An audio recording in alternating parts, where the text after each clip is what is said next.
All right. Good morning, everyone. Hello, Rhapsody, Z-Linky, Lou, Braxibus, Cheesesteak Hero, Nahus, Philosopher, and Samuel Salmon. Thank you guys for the good luck. Which, of course, is always necessary for TP all dungeons.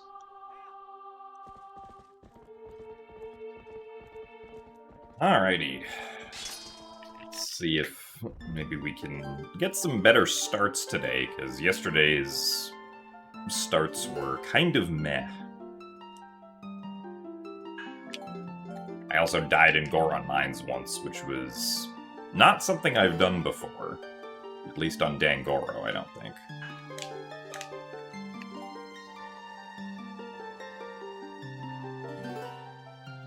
So thanks for the good luck, Cat Cantaloupe.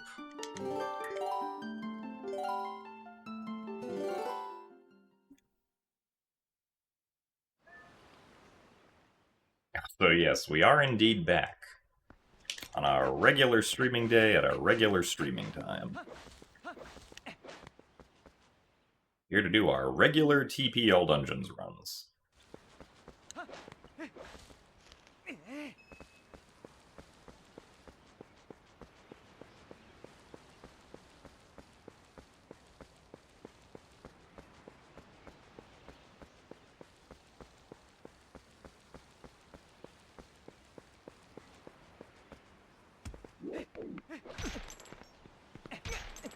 Interesting.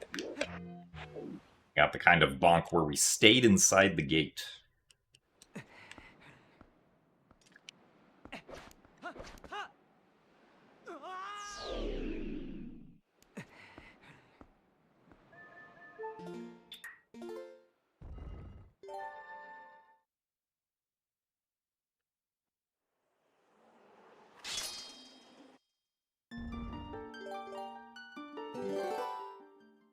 Always nice to successfully do bid on the first attempt.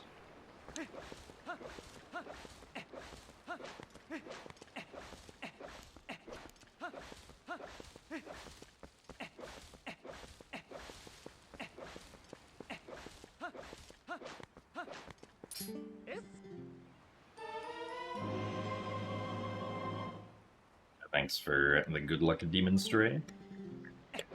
Hello, Joshi and Hishnik. Thank you both for the good luck as well. Oh my god, I can't roll for some reason.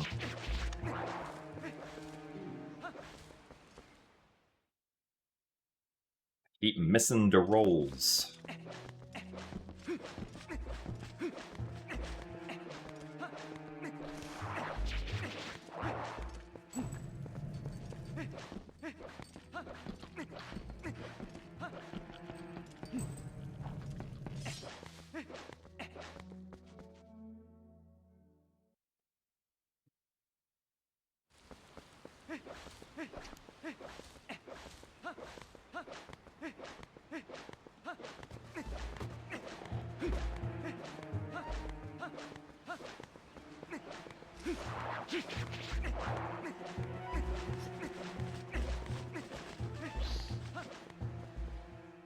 So thanks for the good luck, Vedin Jakaja.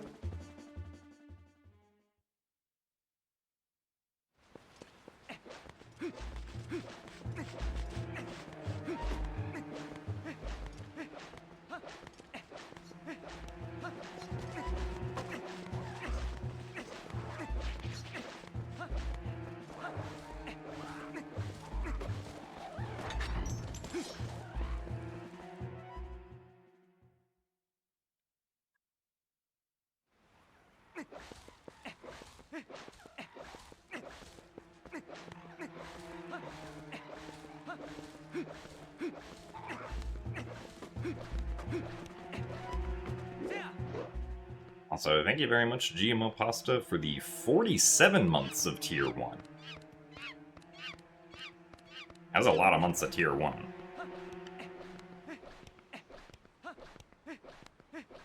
Almost 4 years, even. thank you very much for the continued support and for the good luck.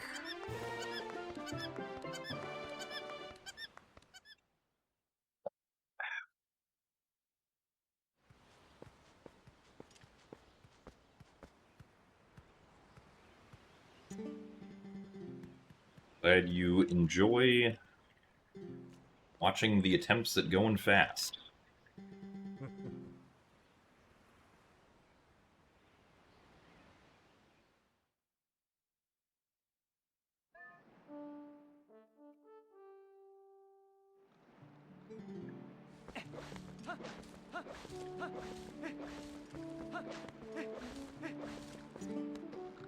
Hey!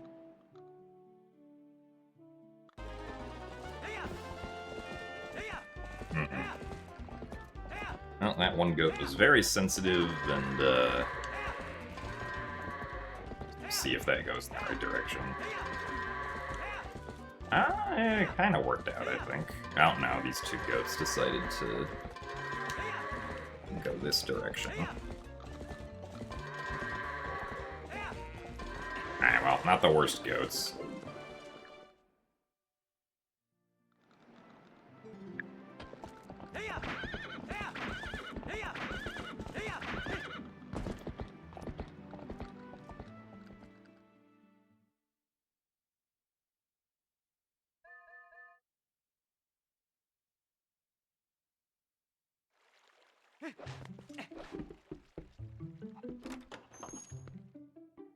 Thanks for the good luck, MW. You watched me go through most 3D Zelda games by this point.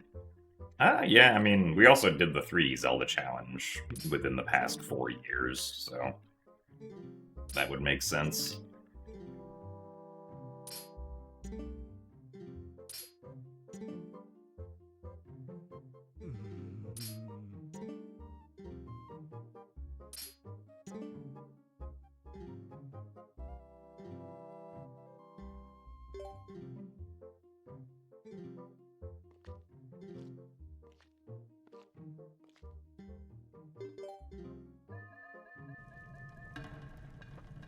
We did OOT 3D for a little bit last year when we had to do all dungeons for TwitchCon, or for GDQX at TwitchCon. Also, really, Bo, we're starting off like this.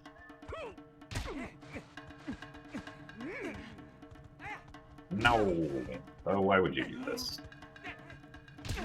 Bo, this is not nice. Oh, come on.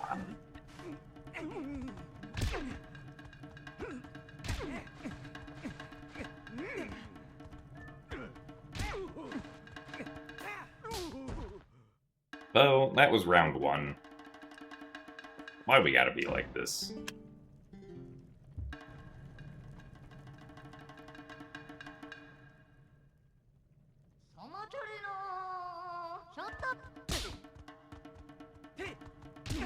And we're being mean on round 2 also.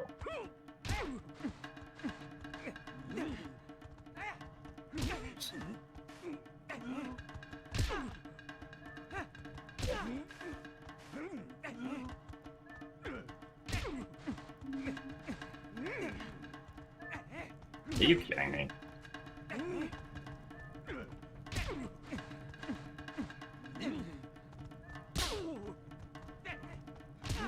Ow. Every single time.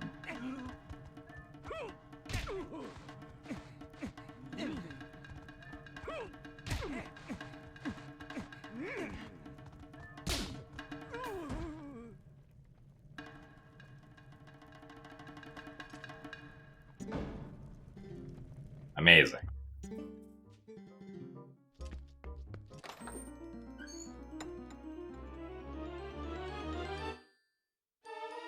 $828 iron boots. Very good.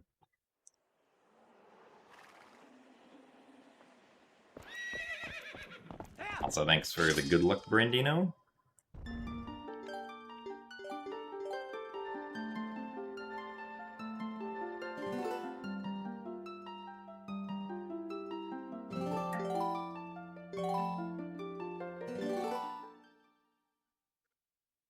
know if I mean that's probably pretty close to my worst bow ever, because both phases there were like abnormally bad.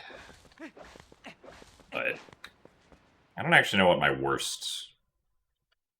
I mean, my worst Iron Boots split is probably on like one of the first runs that I ever did, I imagine.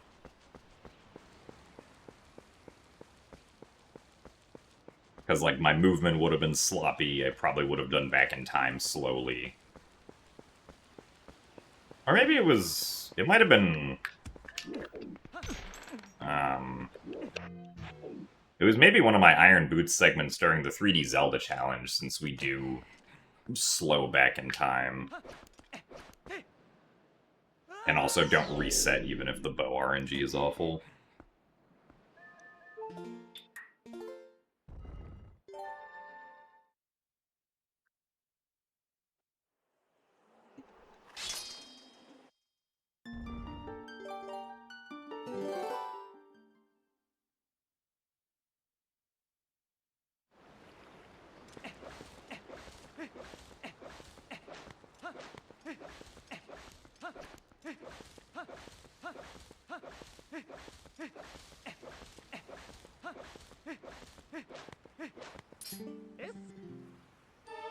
Also, thanks for the good luck blues.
So thanks for the good luck as well, Morpho.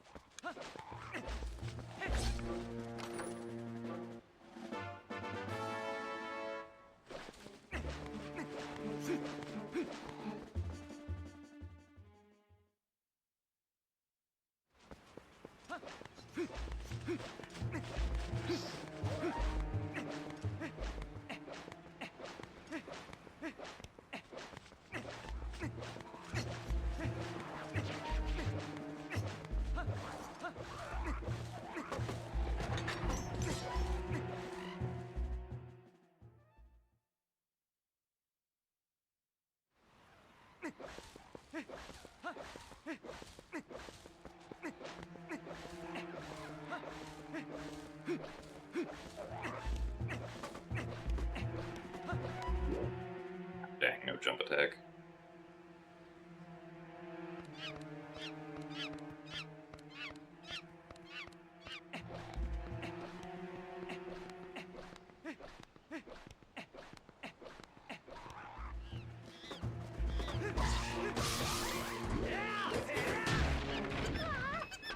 $356 cage break, though.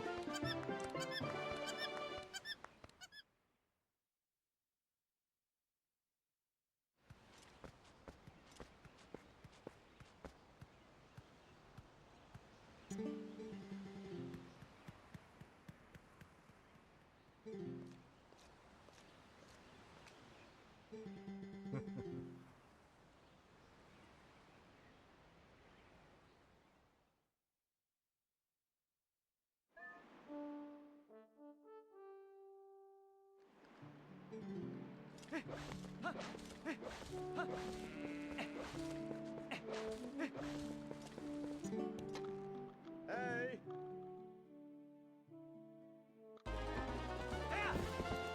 Oh no. Darn it.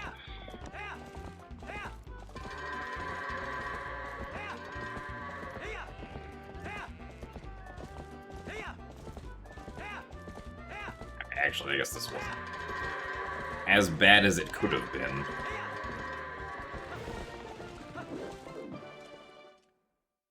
So thanks for the good luck, Asher. Ah, I see.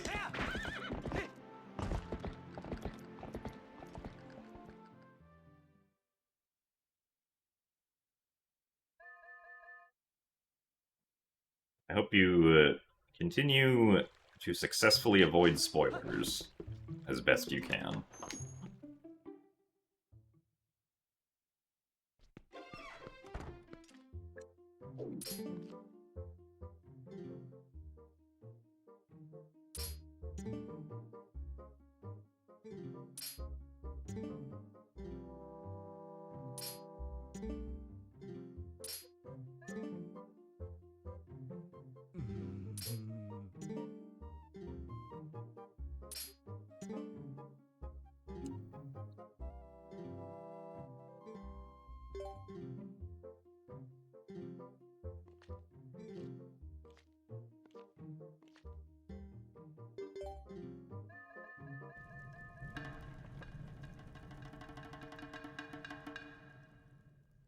Alright, Bo, can you be a little nicer this time?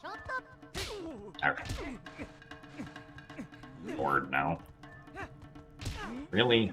Well, Bo was nice, but for some reason I couldn't mash.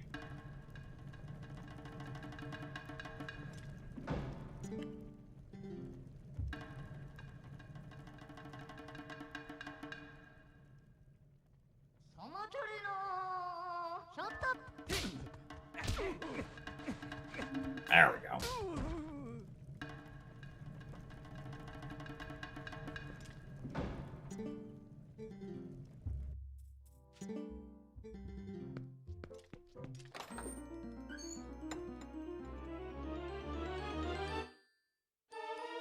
That was a very nice bow.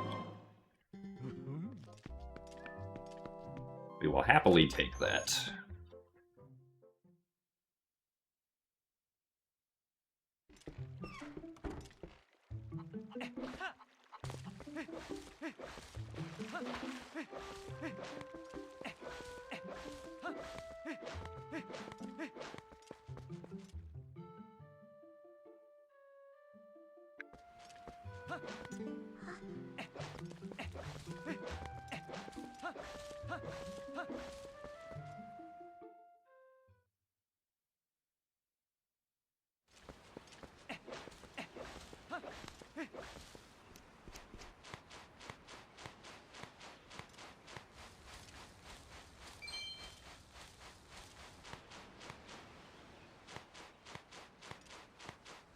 Yeah, it's nice when Bo decides to cooperate. I'm a fan of it.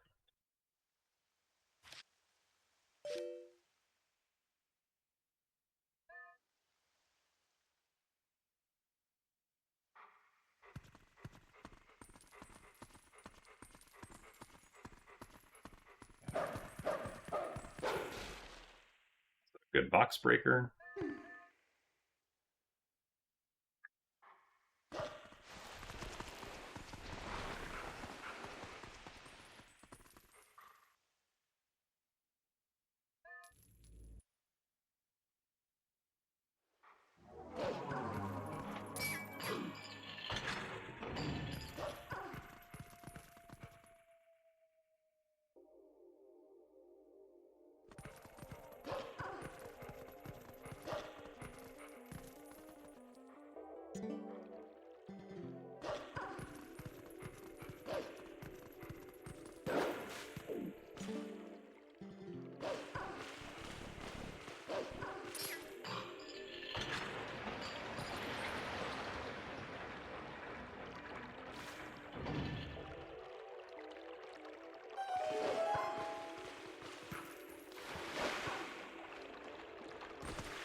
Too early on that dash.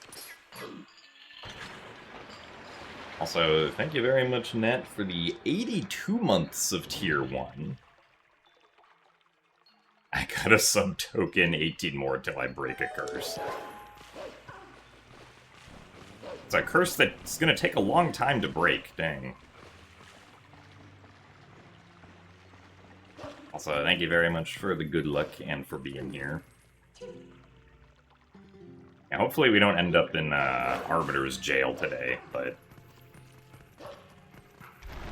I mean, honestly, I think the reason we ended up in Arbiter's jail yesterday is because I wasn't properly looking at where the skull was. Because if the skull is all the way up against the wall, that should never happen.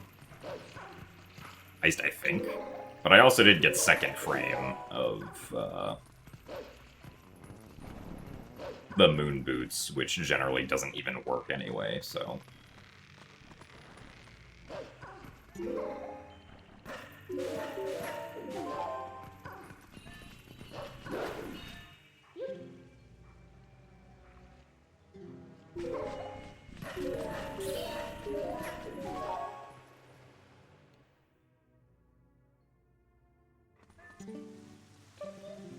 What feels worse, Arbiter's jail or early game jail? Probably early game jail, because at least if you get Arbiter's jail, you're like getting runs going generally.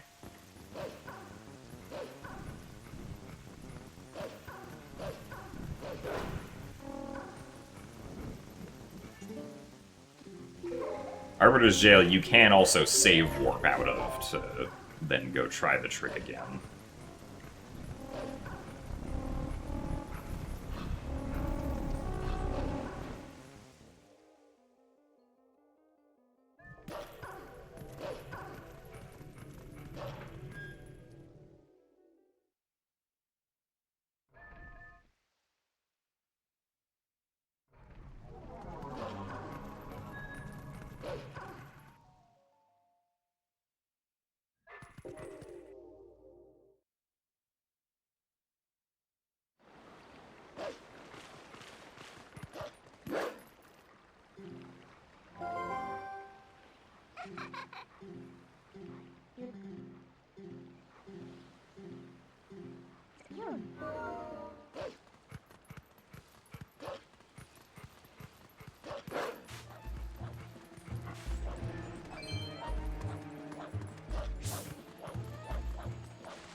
Too close.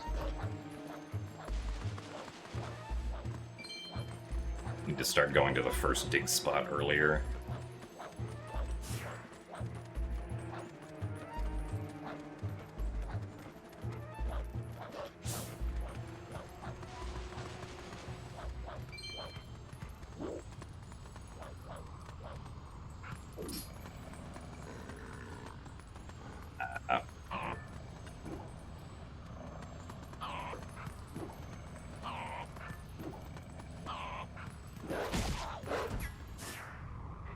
Little sketchy because I didn't push him properly at first.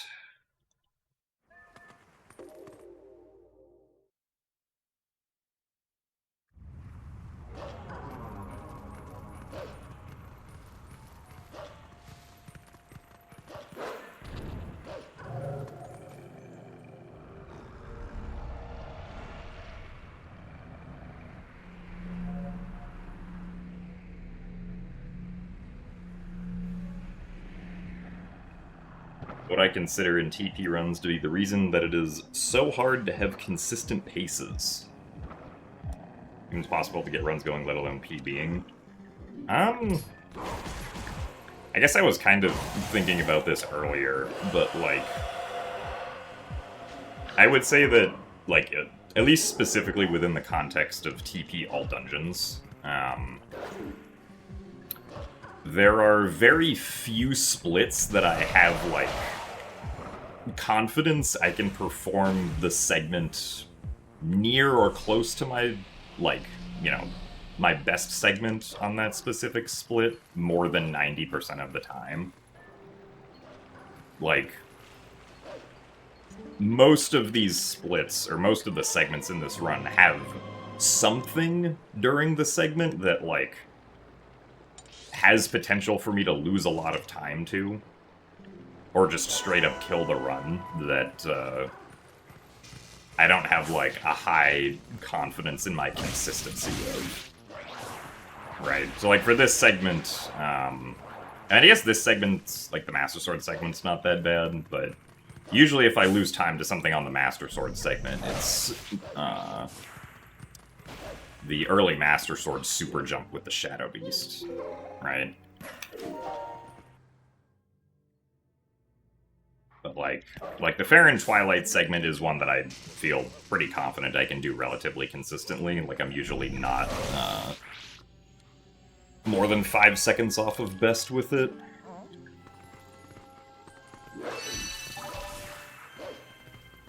But then, like, Fair and Twilight, right, has King Bulblin 1, and King Bulblin 1, like, depending on which way he decides to turn, can, you know, end up wasting, like, 30 seconds if he turns in an unoptimal direction and I don't handle it correctly. So that's the thing that I'm not consistent with on that segment.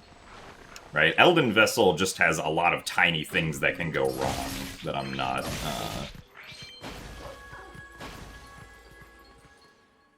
but I'm not, like, you know, consistent enough at all of them combined to feel that, like, nothing there is gonna go wrong. The Boomerang segment, which is after that, has, like, RNG to it, which is why I don't usually play near my best on it. The segment after that, which is Forest Temple, I do feel fairly confident with, that I can play near my best most of the time. The Pillar Clip, or the Clawshot segment after that has Pillar Clip, which I don't think I have 90% consistency with. And just also a bunch of other things that can waste time. So basically, there's a lot of difficult stuff in the run. Or at least stuff that I don't have a particularly high degree of confidence that I'll be able to do consistently or not lose time to consistently on a lot of segments. And they're not all necessarily, like, run-killing things, right? Like King Bulblin, at most I'll lose, like, 30 seconds, right? And so, like, that's not a run killer, but that is still 30 seconds lost, which is kind of significant.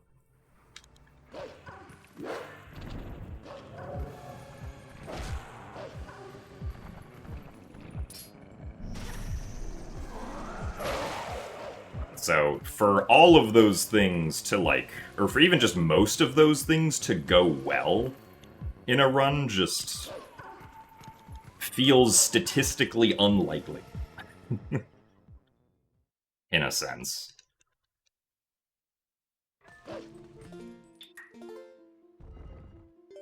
Also, I'm kind of surprised that EMS attempt worked. The camera there was not great. I kind of felt like I flubbed it, but still got it somehow. And then, of course, you know, you throw all the RNG into the mix, and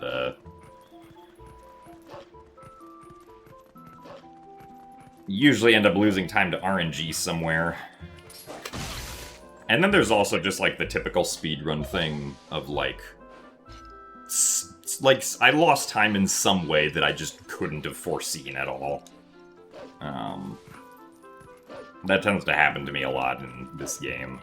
Like yesterday with dying because Dangoro pushed me off the platform during the Dangoro fight is not something that I ever thought would happen, but it did happen. It'll probably never happen again, but those kinds of things happen to me a lot in Twilight Princess.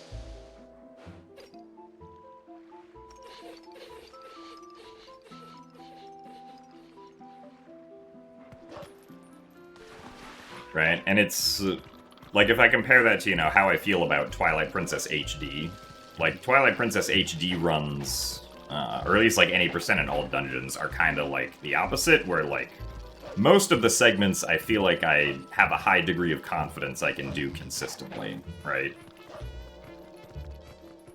Obviously, there are a few that don't have that consistency, like the early Snow Peak segment, or, like, the Arbiter's Grounds segments, for instance.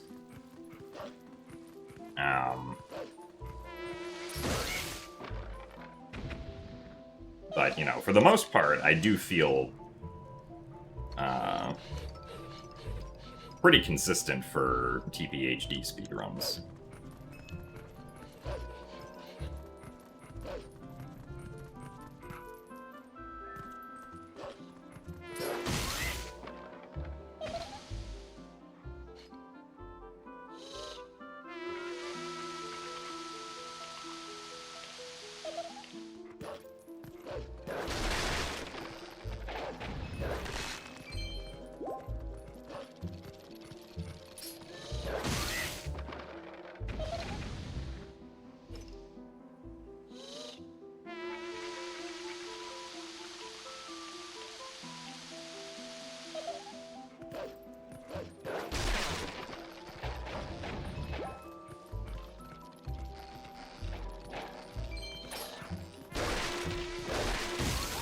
Nice.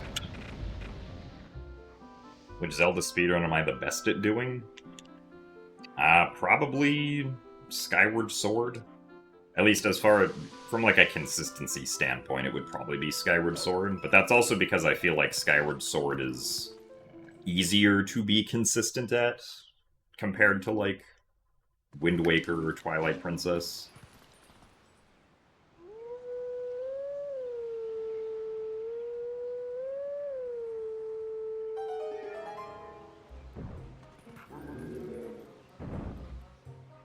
So thanks for the good luck, apes.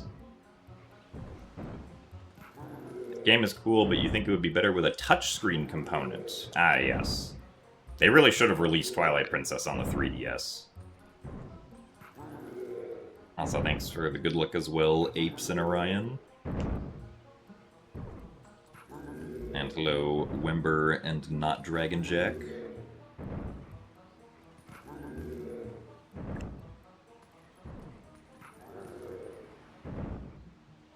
Is there any Zelda game I'd want a direct sequel for? I misread that question mentally as if I wanted to direct a sequel, but that was not actually what the question is. I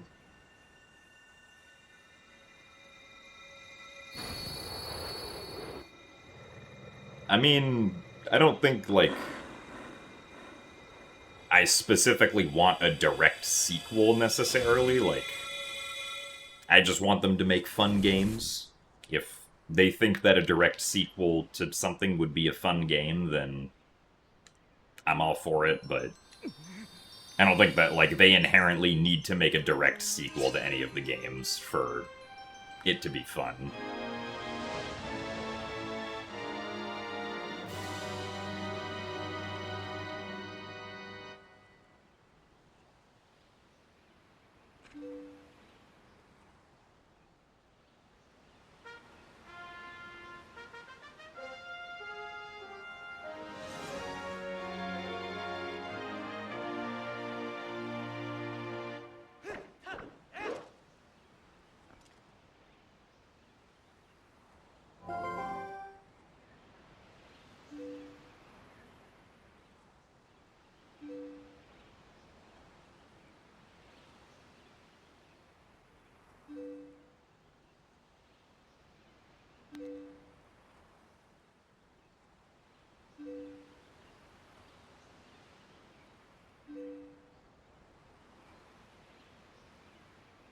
I have to answer that too.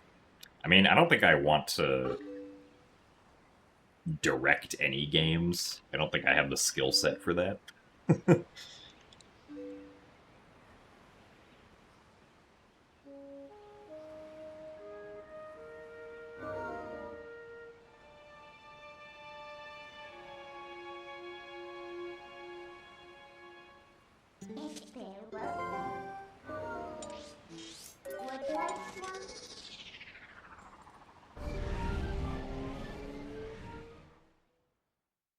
As game development goes, I would probably be more useful as a low-paid QA tester.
So thanks for the good luck, Ileana.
I think the lantern there caused additional lag. I don't know why it failed to put it away.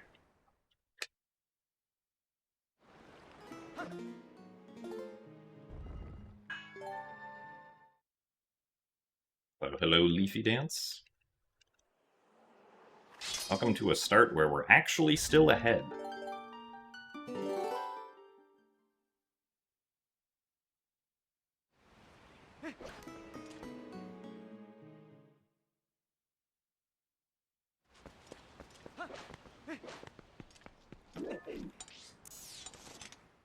See if King Boblin decides to go left this time.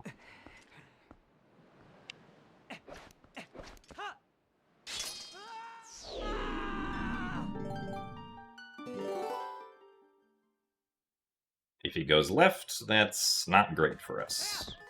Hopefully he goes right.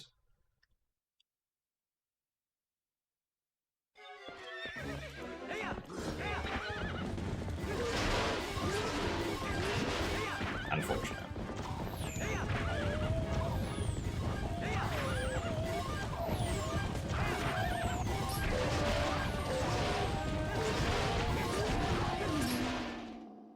At least we handled that roughly okay. Much better than we handled it yesterday.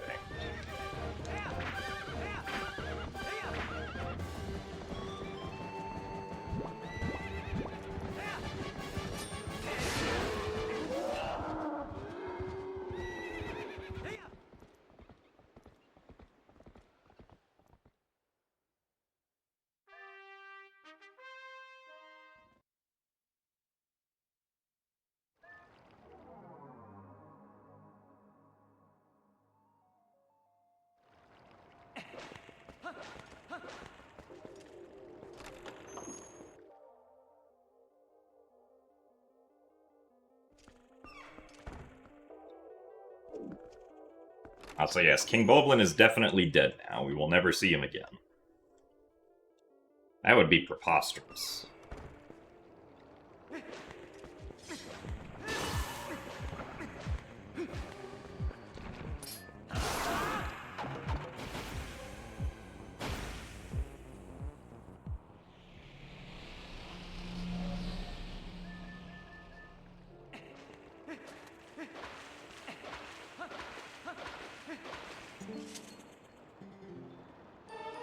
Oh my god, we had a sub-30 Elden Vessel. Wow.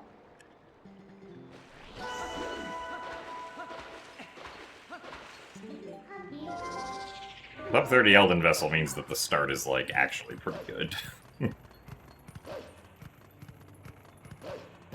Especially since we've only lost a little more than 30 seconds to our best so far.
darn it, I hit the button too early.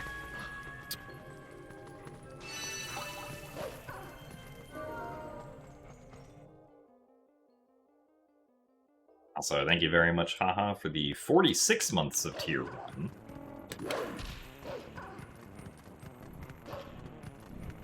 You for the almost 4 years.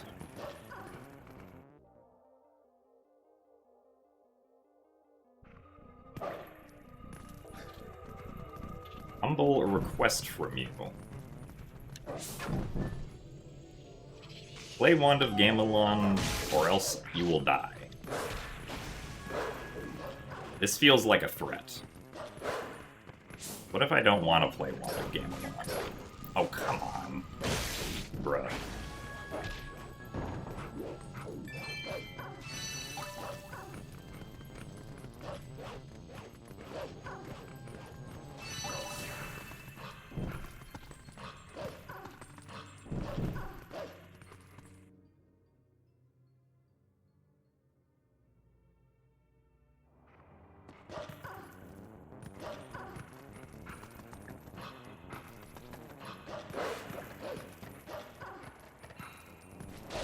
But it's a request in the form of a poem. I have to do it. I mean, I guess it does get points for being artsy.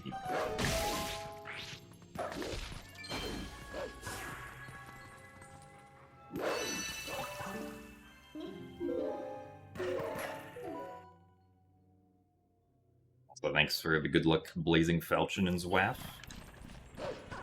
But no, I have never played Wand of Gamelon.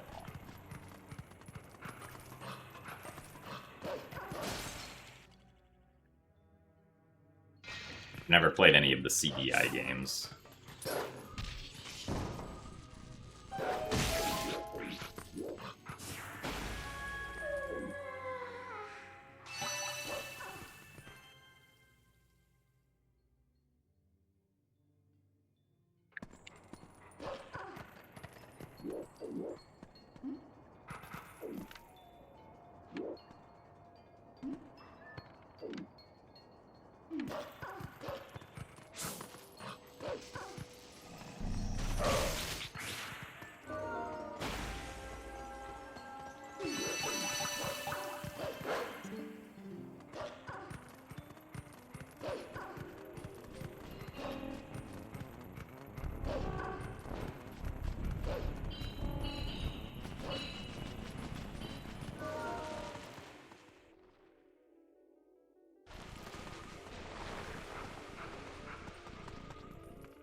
I avoid the cutscenes.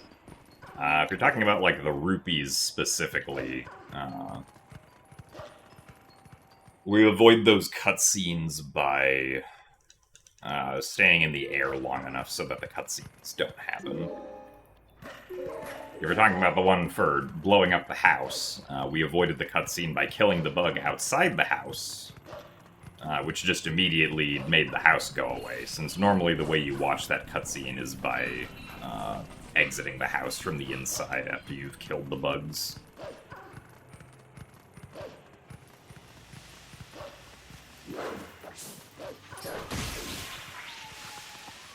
So thanks for the good luck, Nintendo.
I mean, get the tier. If I compare against my best split times, this is... yeah. Best Elden Vessel and best Elden Twilight times I've gotten in runs so far.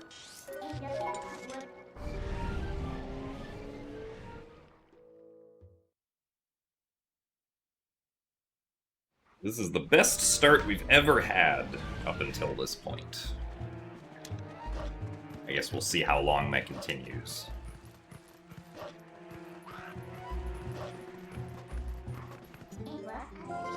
Also, thanks for the good luck, Cryptid.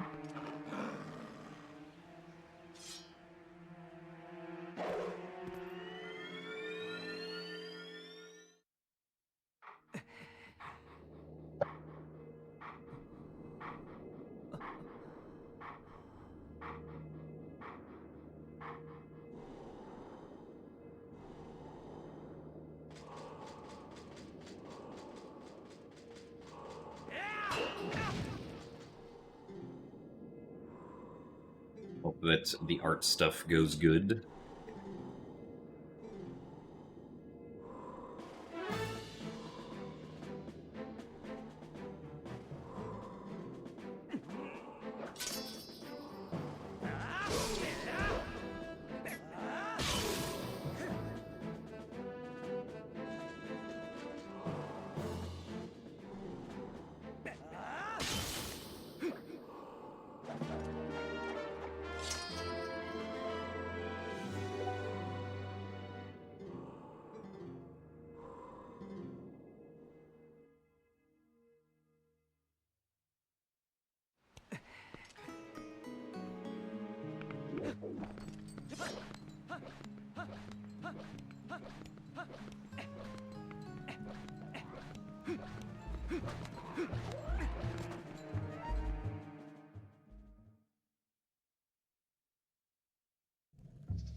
Let's reset button frame.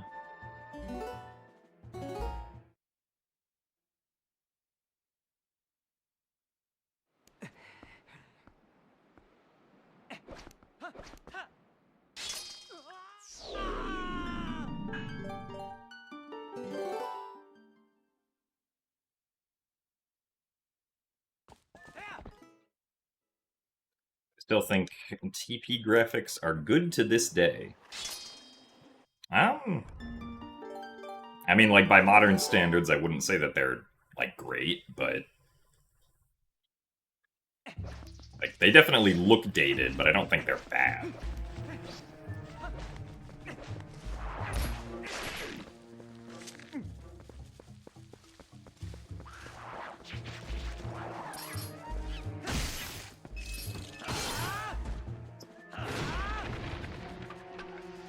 Target priority on the Boko.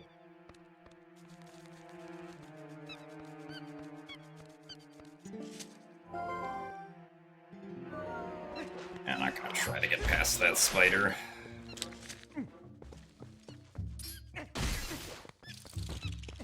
It wouldn't have worked anyway.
1, 2, 3, 4. Alright.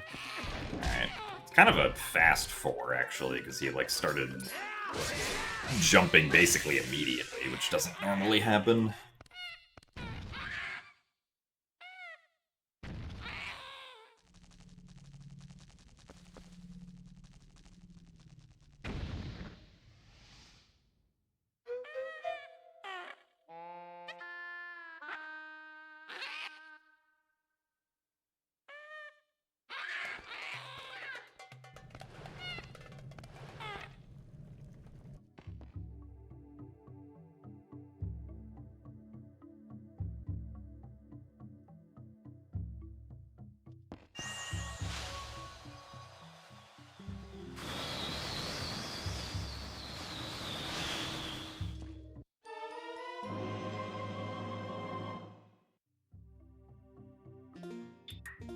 This is one of those segments where, like, unless we get extremely good RNG, we're always going to be losing time to my sum of best, like 10-ish seconds or so.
Pretty good roll, not all the way to the chest, though.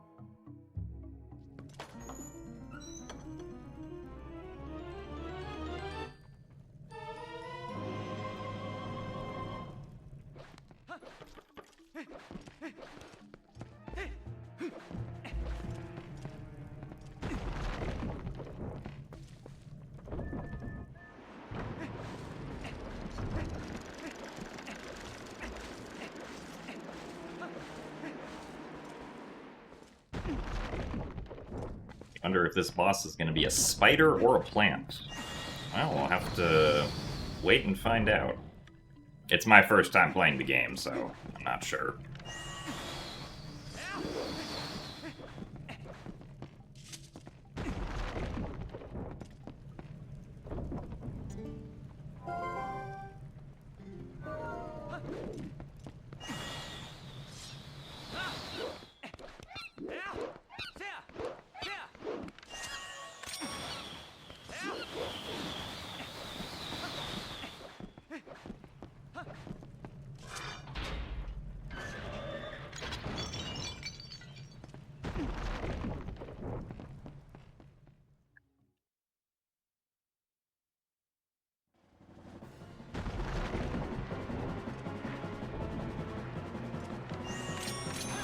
The answer is 2 plants, it looks like. No spiders to be seen.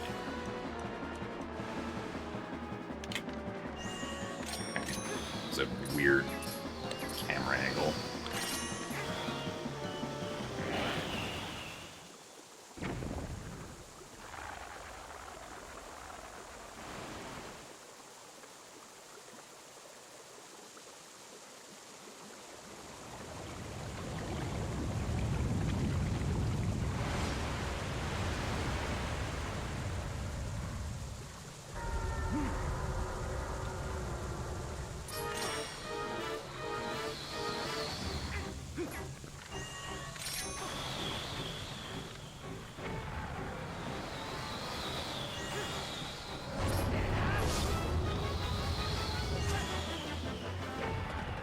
Okay.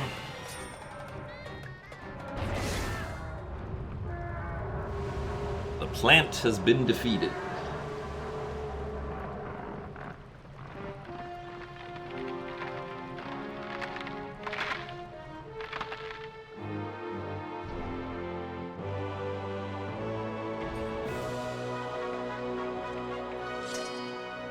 that also my best boomerang time ever? Yeah, by about 3 seconds.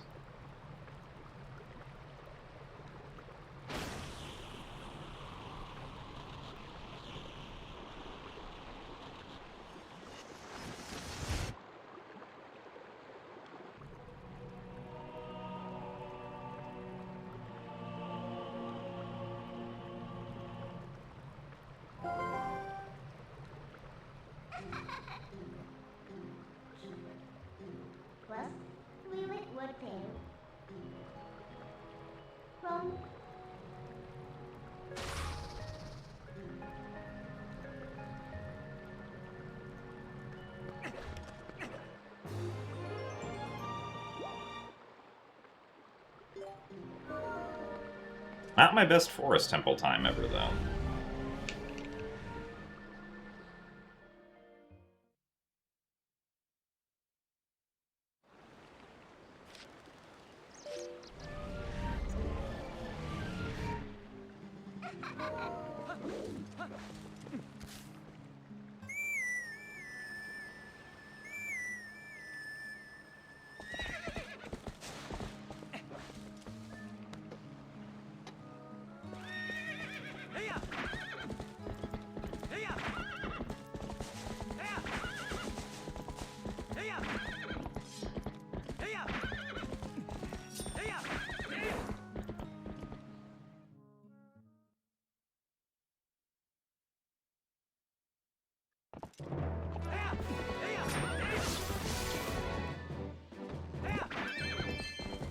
Boy, 2 blue rupees.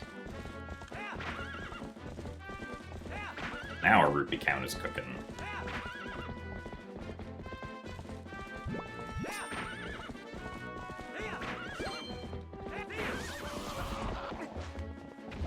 Ah, nice. I pressed Z too early. Ah, that was... what the heck? Yeah, I was very confused how my angle ended up like that there.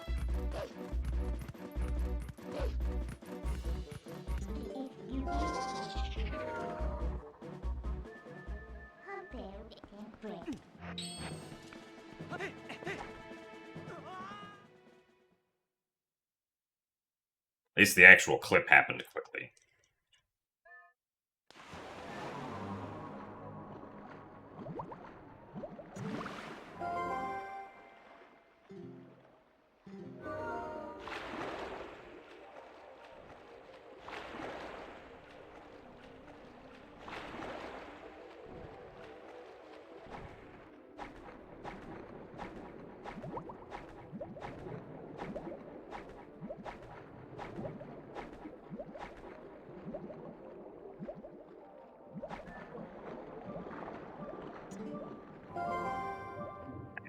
Far inward.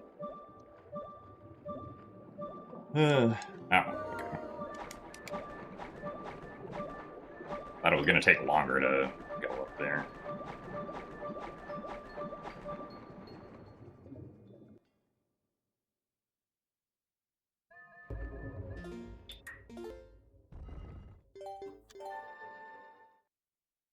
Alright, you know what we're gonna do next? We're gonna load file 1. That's what we're gonna do.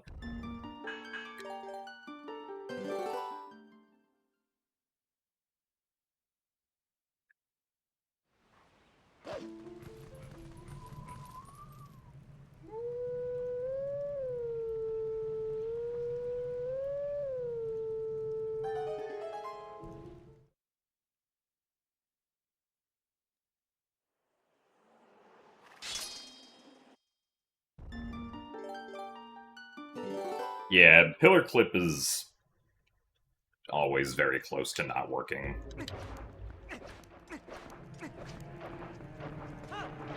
Thank you, Choo Choo.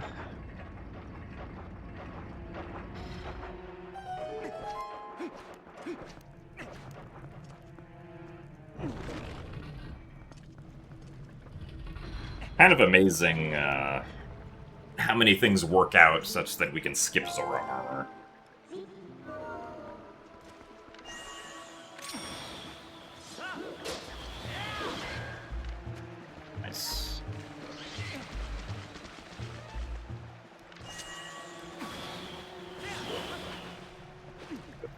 pillar clip barely working out.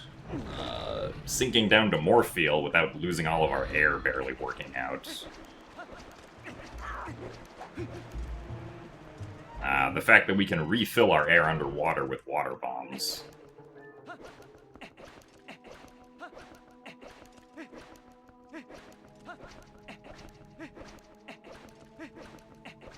The fact that the Xanten Morpheal phase doesn't require us to have Zora armor for any reason as well.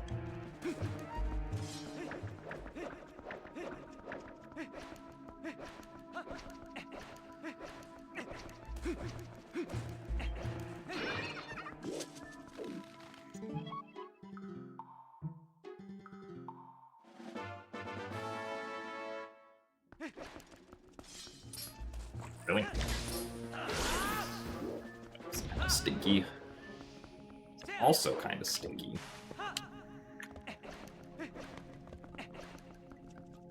Well, unfortunately, we're losing time here now.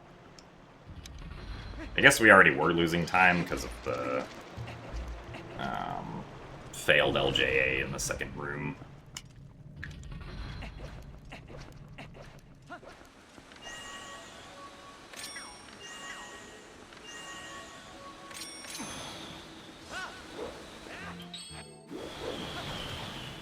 But now we're losing more time.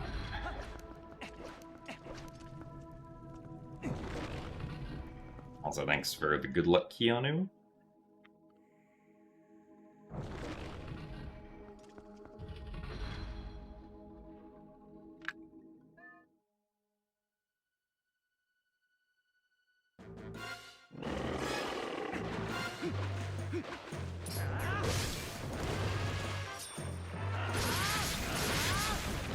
Oh, come on. Really?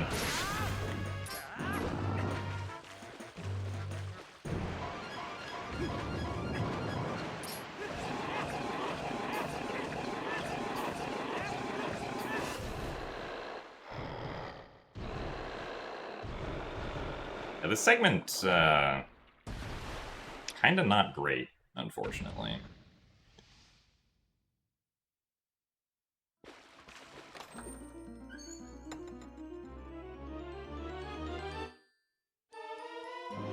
Seconds off of best.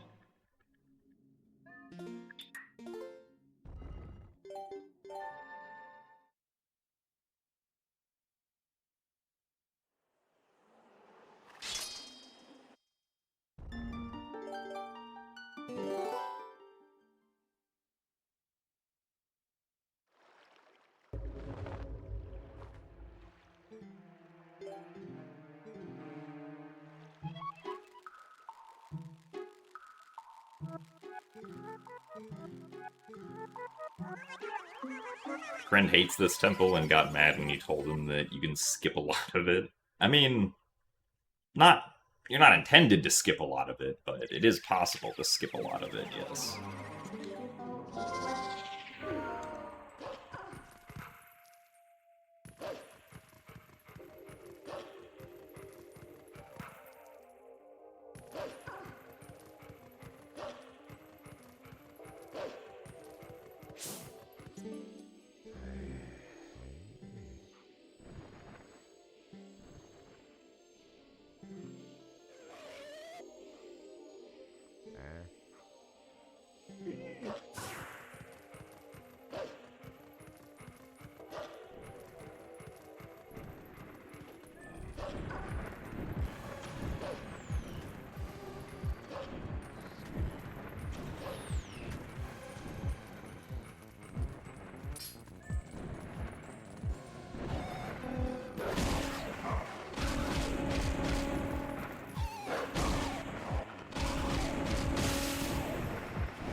guess we're just not doing the out-of-bounds clip then.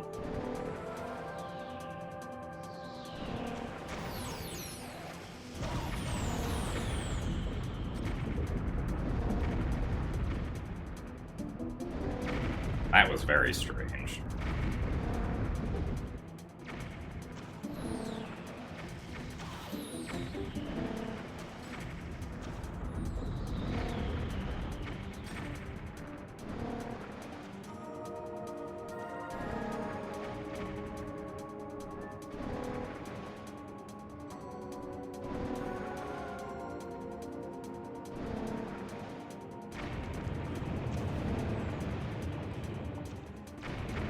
Yeah, never before seen footage of the intended flying route.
Should pay with one. Anything new with it?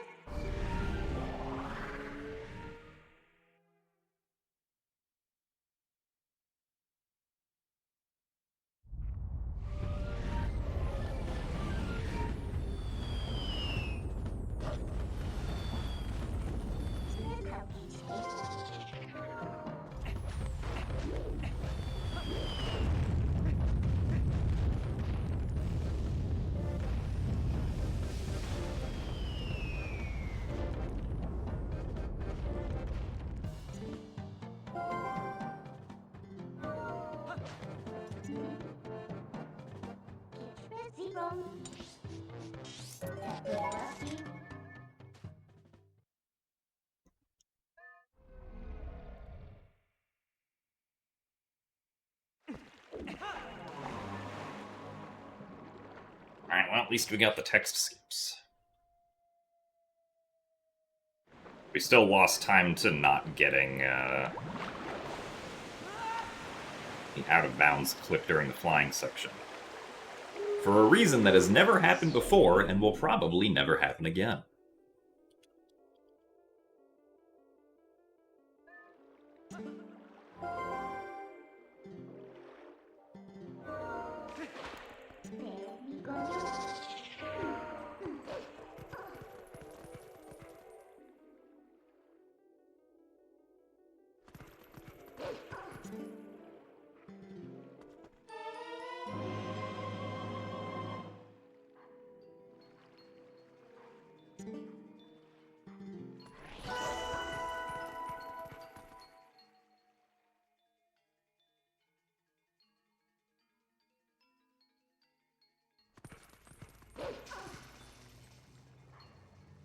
What is the buggiest Zelda game for speedrunning? And gonna depend on how you define buggiest. All of the games N64 and earlier have some form of arbitrary code execution.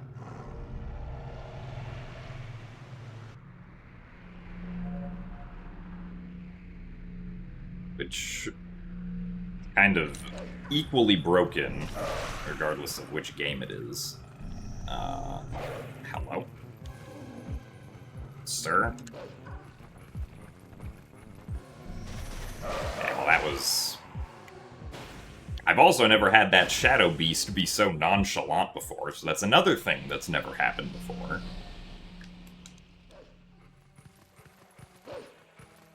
That I did not predict would end up happening.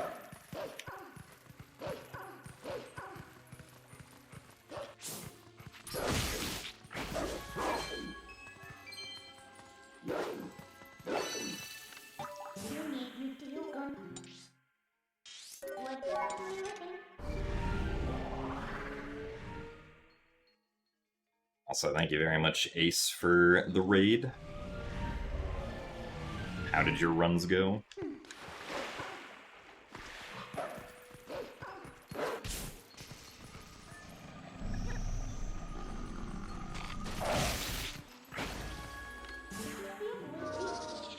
Once again, this bug went to the wrong spot to die.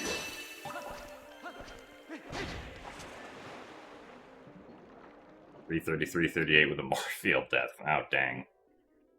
Well, I mean, that seems promising.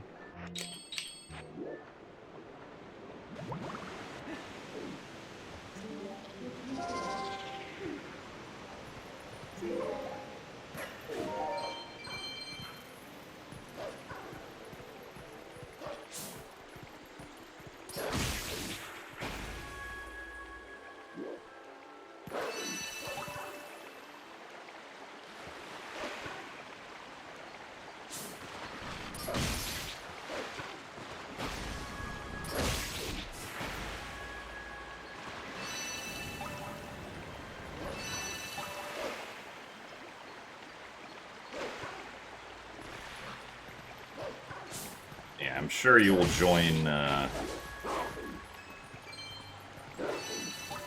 sub 330 club soon, then.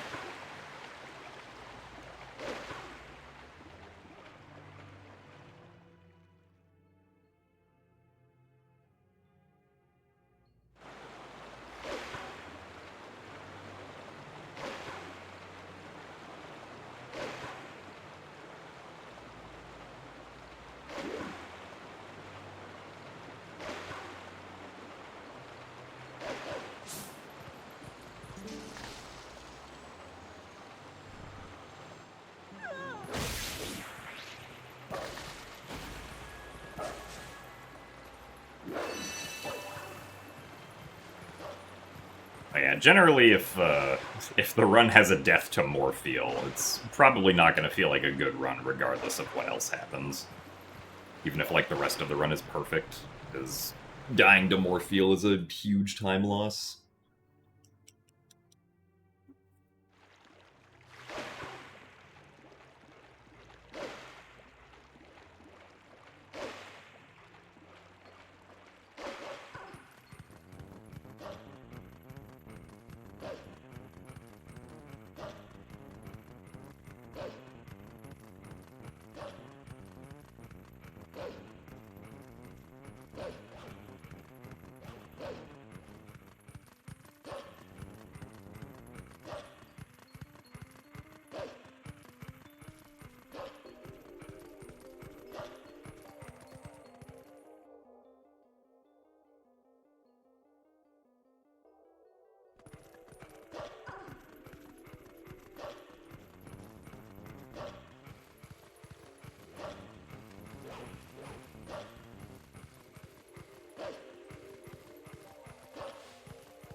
Thanks for the good luck as well, Ace.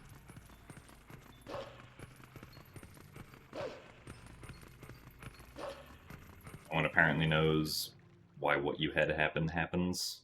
Ah, yes. So basically, Twilight Princess was just being Twilight Princess.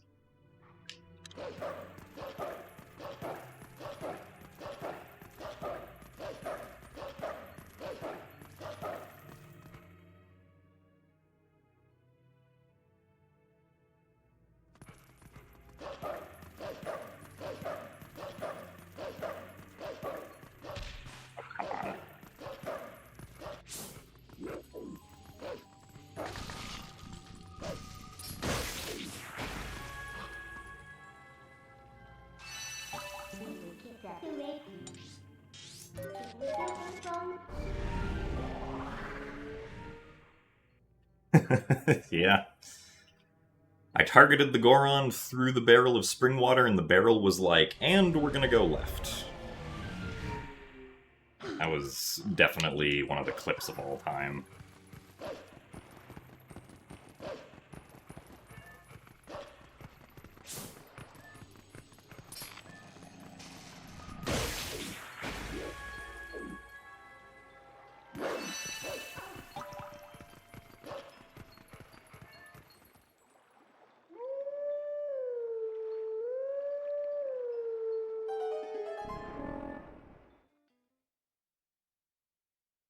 Am I gonna speedrun Wind Waker again?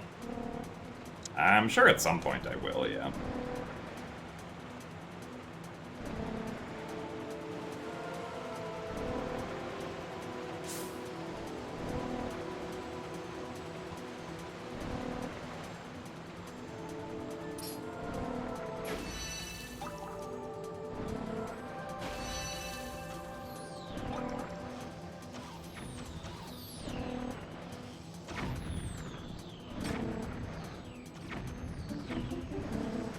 Thanks for the Woodluck Beast.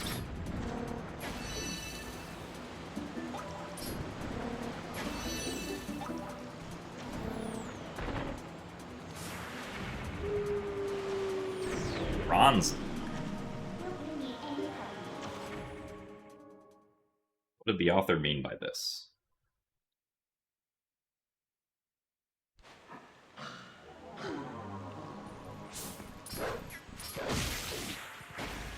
Feel luck. I would appreciate it if my luck was not stolen. Seems like a rude thing to do.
So unfortunately, losing time here.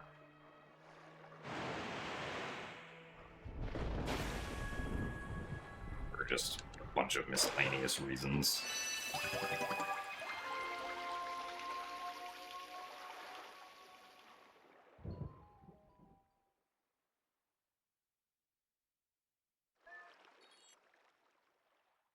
Painite is the most valuable mineral, so painite luck.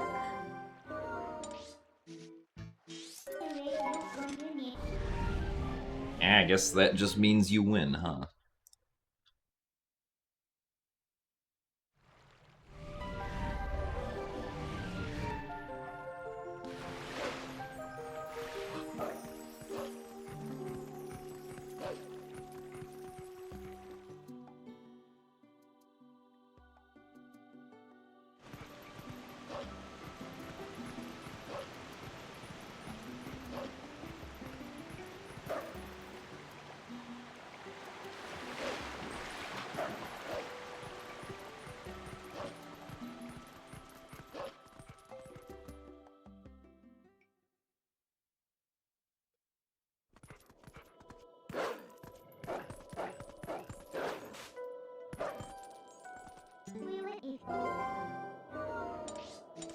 Really? My B press was a frame late?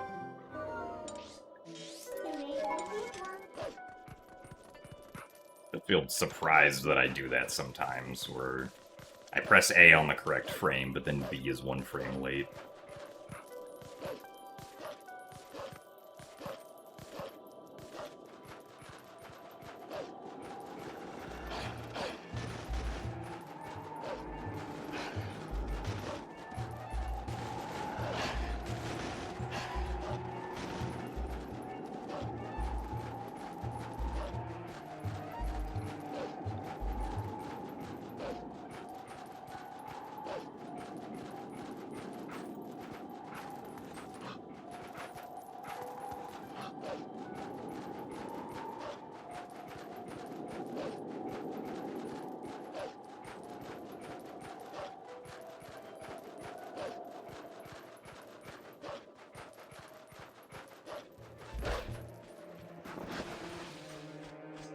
Thanks for the good luck, Zopiad.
Wolflink wore pants, how would he wear them? I would probably imagine. The kind that's just on his hind legs, if he wore pants.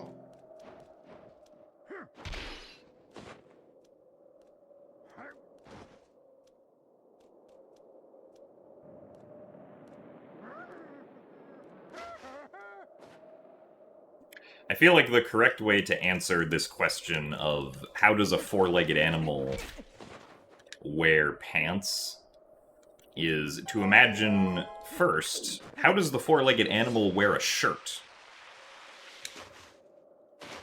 Because the pants probably should not significantly intersect the shirt at all.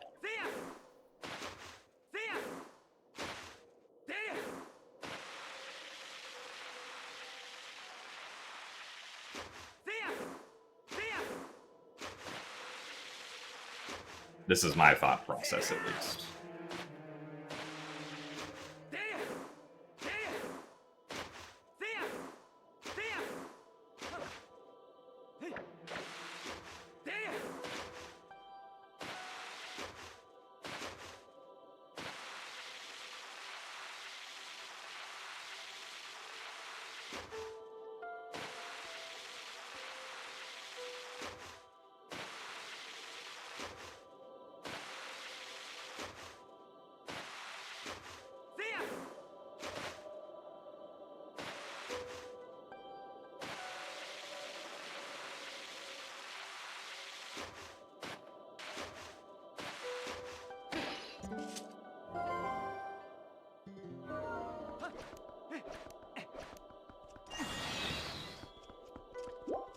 At least one of those hearts, thank you.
definitely be saving time here, assuming I don't screw up the fight at all.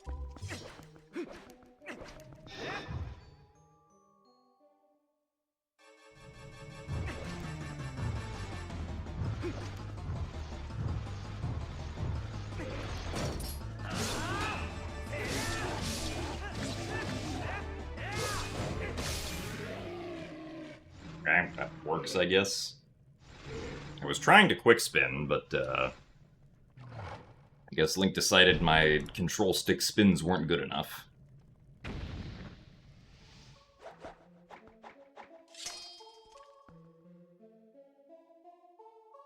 If Dark Hammer wore pants to cover his tail, he'd be invincible.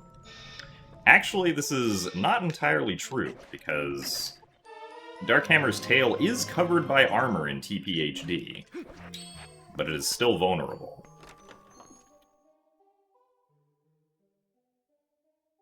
Though I guess armor is not necessarily pants, so maybe your point still stands, Butters.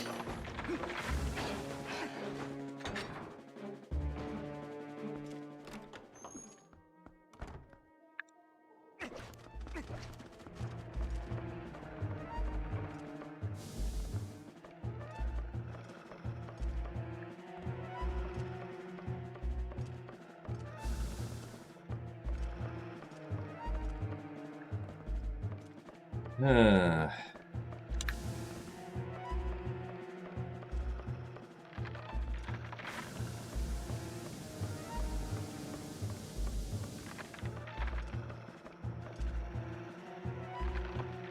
7th try, unfortunately. Which means we will not be saving time here.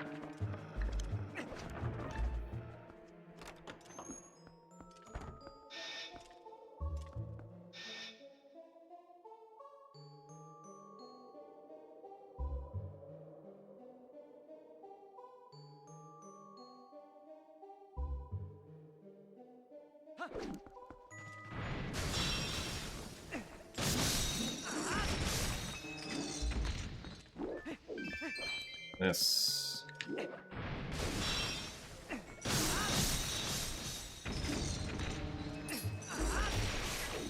2 blue rupees. Wow. We don't need either of those. So we're not going to pick them up.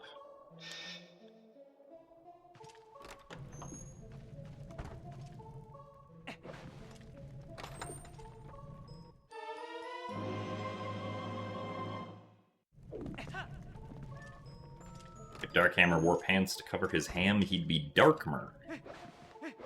True.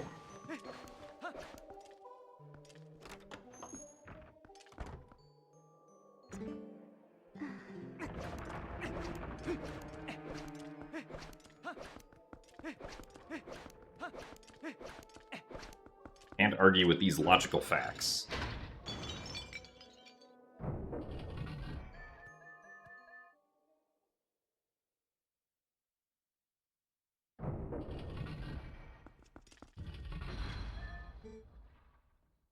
Alright, let's see if we can throw the ball and chain at the giant ice pinball.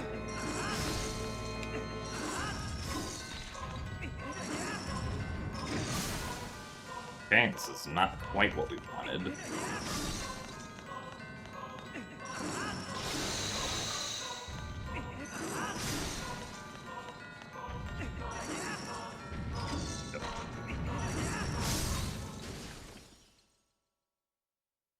Kind of bleh.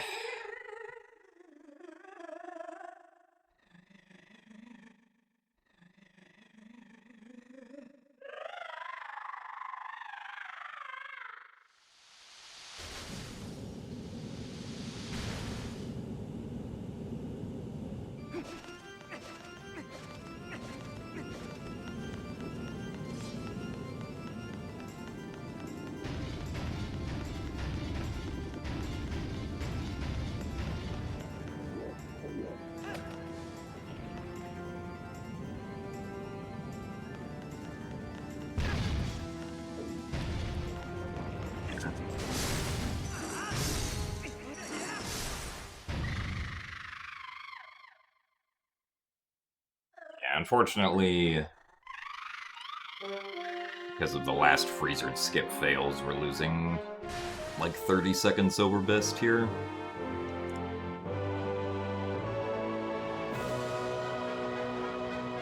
I'm still behind my best split times.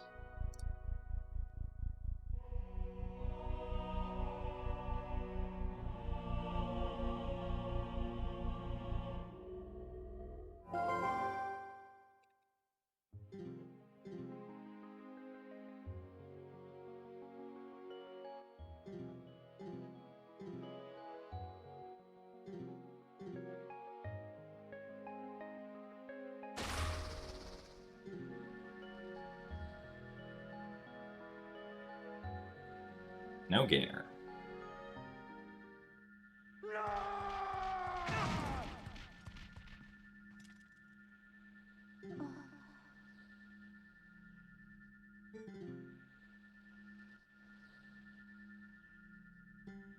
Look into eyes of Yeto. Their true beauty.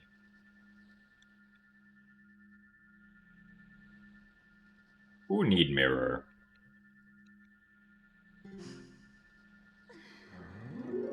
You think, therefore you hammer. Good philosophy, I suppose.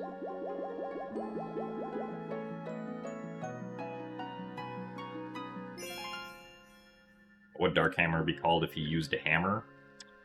Dark Hammer squared.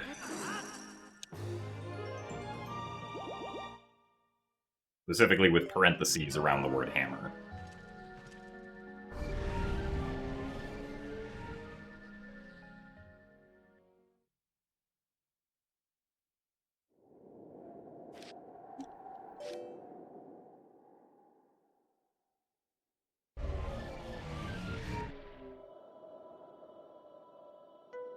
From any keeper. I'm listening to you.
Nice backflip.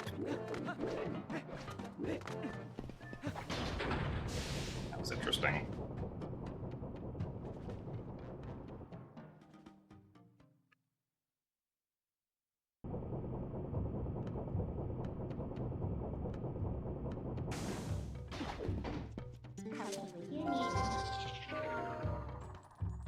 Transform took a weirdly long time.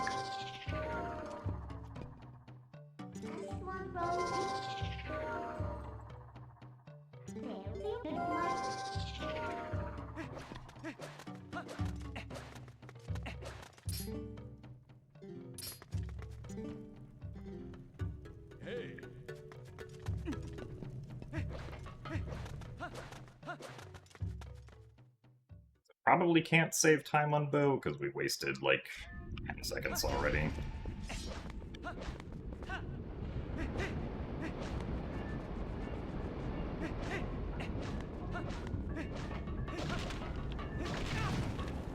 Backflip shenanigans and missing the clip once.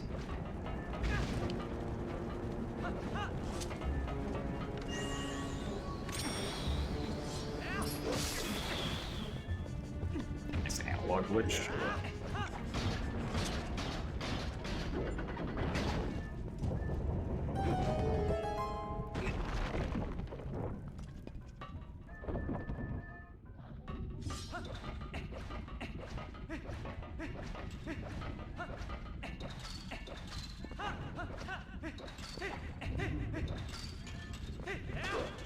True, it's too late to save time on the other bow, unfortunately.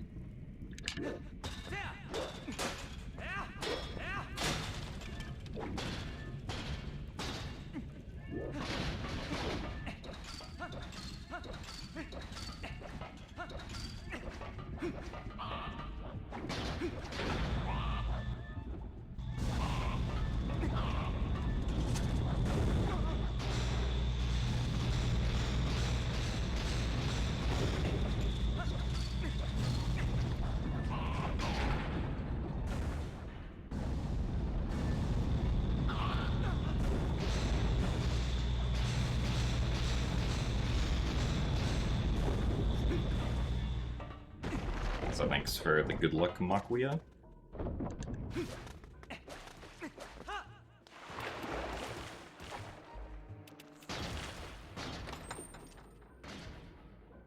Thanks for the best of luck, Salty Ash.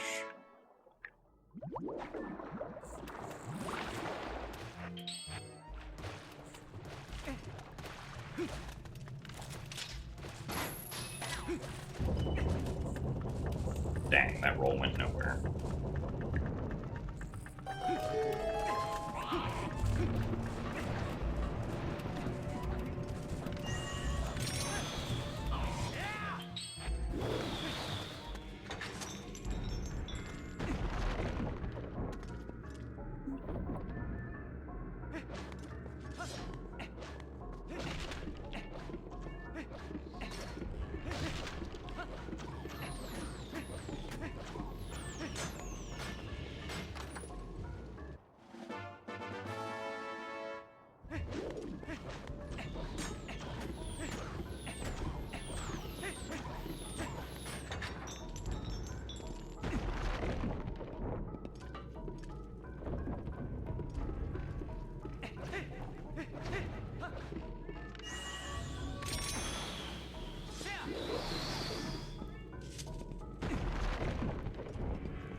Let's roll.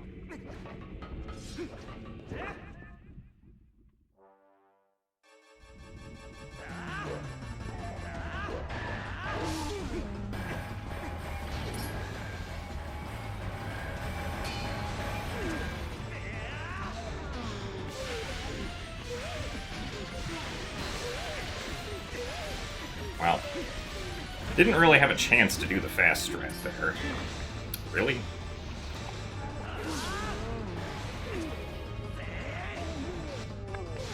That's a couple more seconds lost.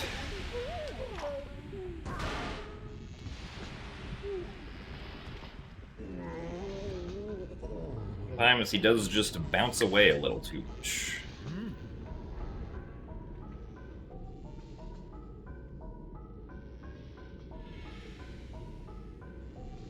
Also, hello, Deblot. Hope that the classwork goes well. Happy to hear that it's the fun kind.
Triple tap.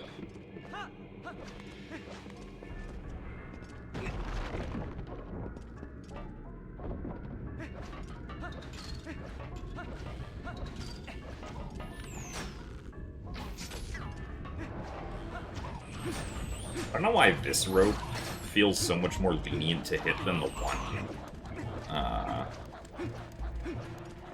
right after we get the bow. Like, this one, it feels like you can be, like, 2 feet to the left of the rope, and it still hits.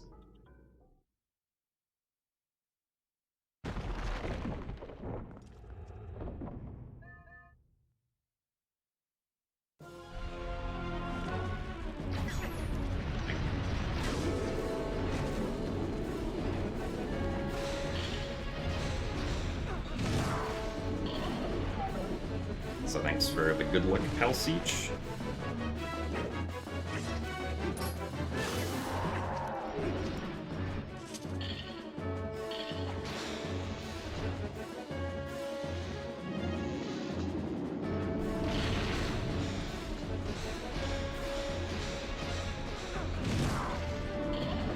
Arrows hit a bigger area the farther you are from what you hit? Oh. That, I guess, actually does make sense.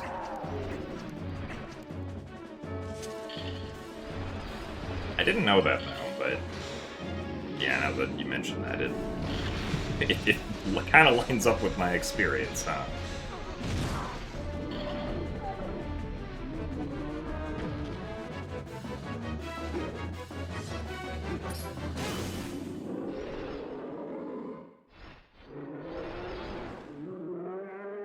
Yeah, I guess from a game design perspective, that kind of makes sense if, like, if, like, during game testing, the devs were like, well, it feels like it's too hard to hit things that are further away, so we'll slowly expand the arrow hitbox as it flies or something.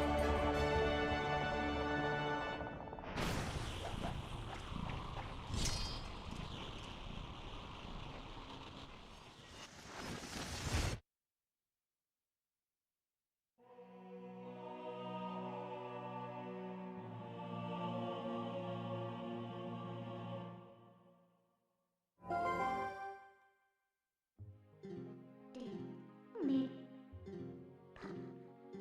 The way ink is. Pew. Hum.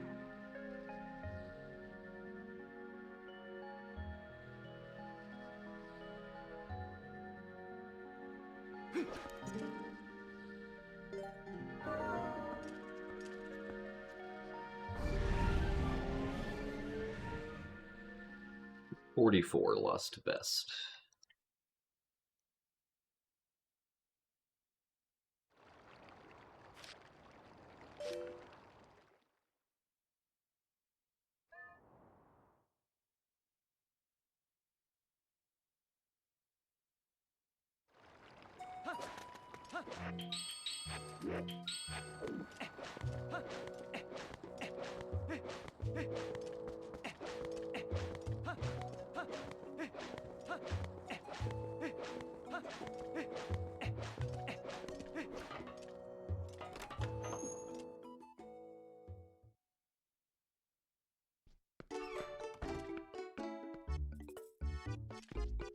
Oh.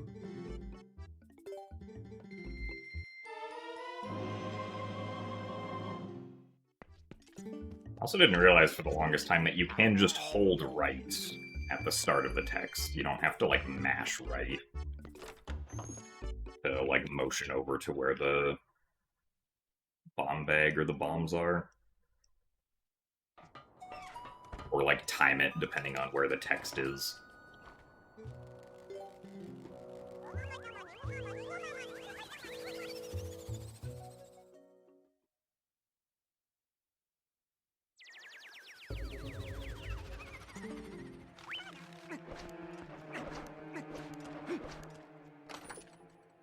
A doesn't advance text when the arrow is up? I guess I don't know what arrow you're referring to.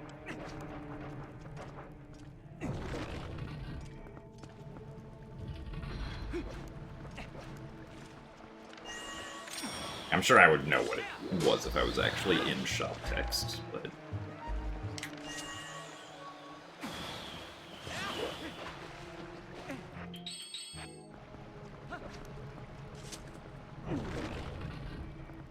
Oh, the arrow that signals right to go to items, I see.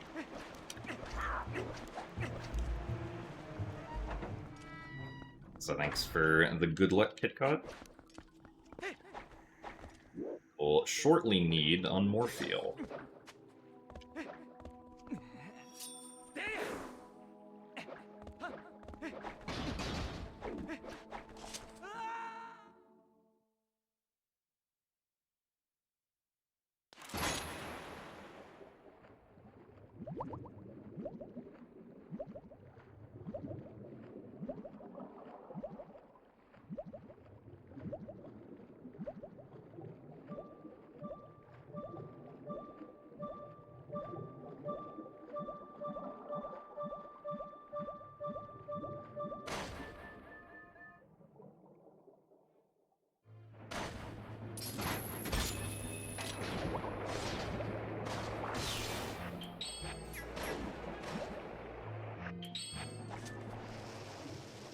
Random directions for claw shots, please. I don't know, that sounds like,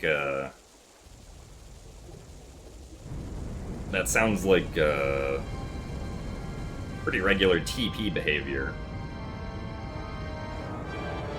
Not actually, but something that would happen in Twilight Princess specifically.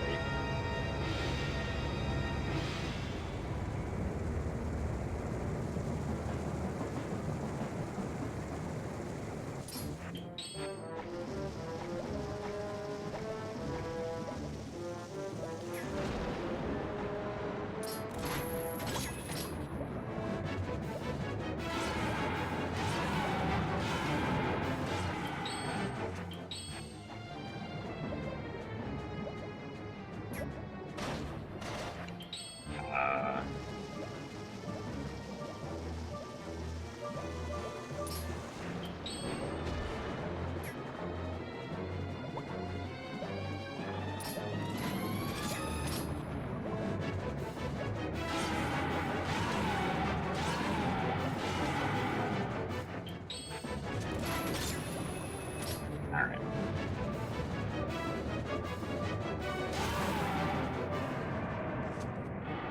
Not too bad.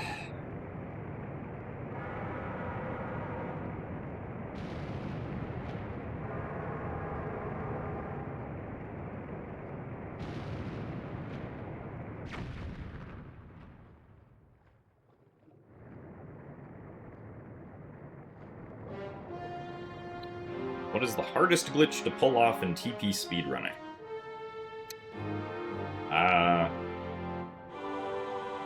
And the hardest glitch that people actually do in runs is probably Stallard Skip, I think.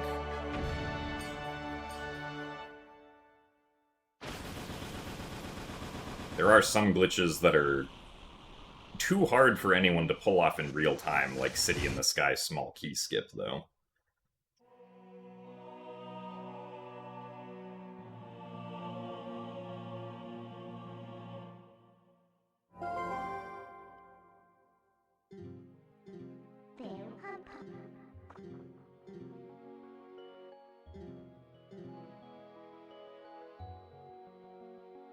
Quick climb and Grove. I mean, yeah, I've never really gone for it, but I've never gotten the quick climb and Grove either.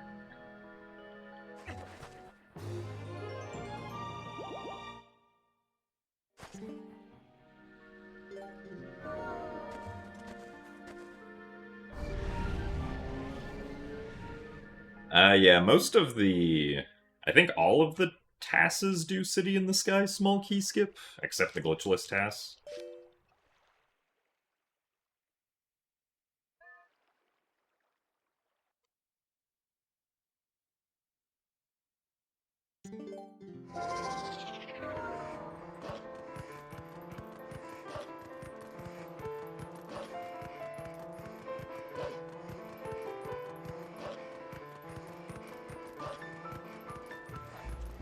The heart containers are just for safety, yeah. there are some later parts of the run where if we only had 3 hearts, or even only 4 hearts, it would be kind of spooky health-wise, since things do more damage, and we also, like, intentionally take 2 hearts of fall damage at one point.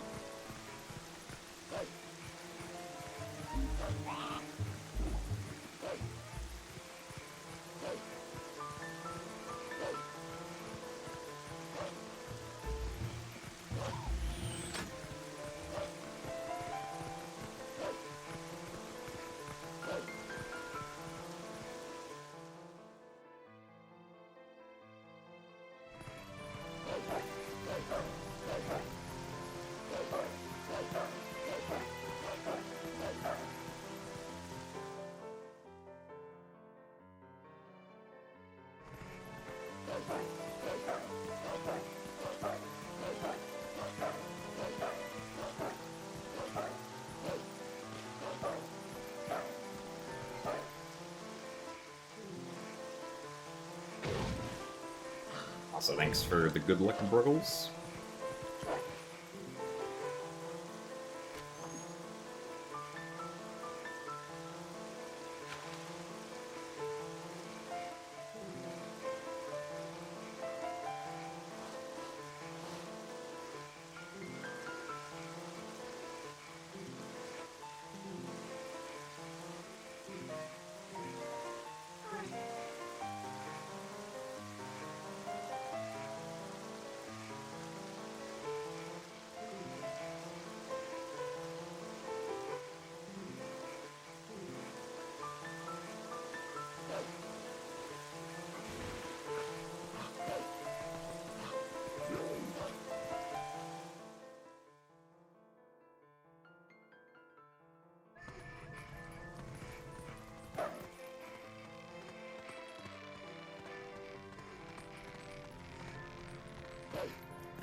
Enough before that jump.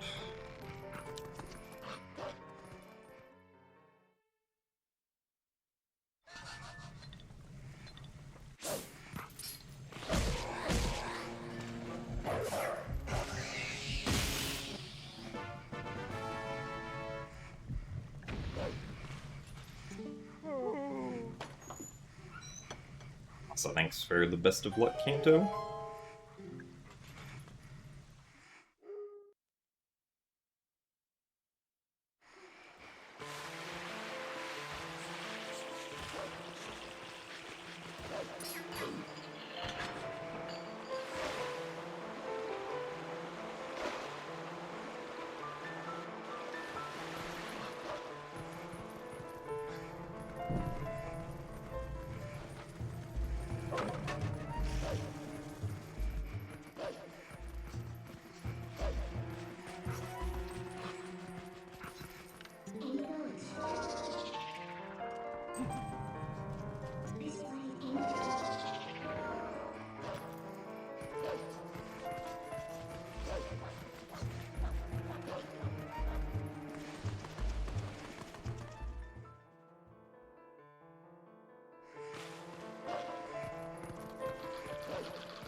good into your one.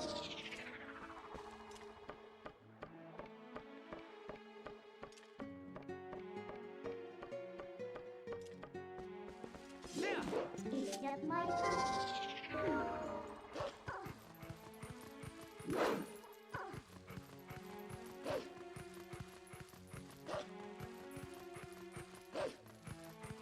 Just word busted.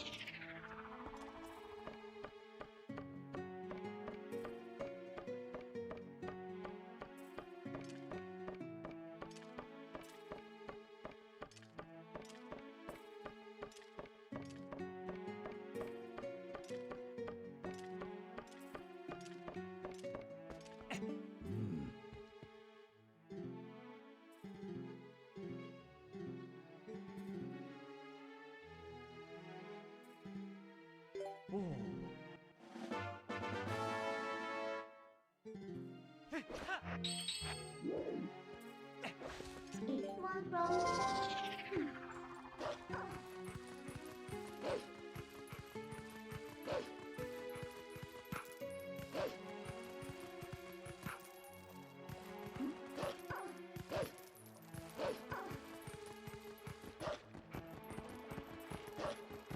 Touch my baby.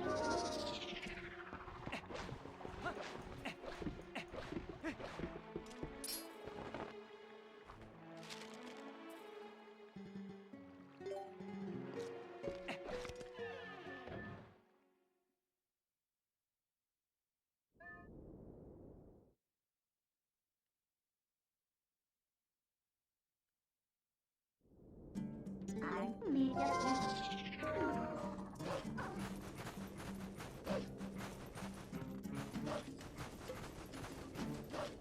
And now we run over the sand for like 2 minutes.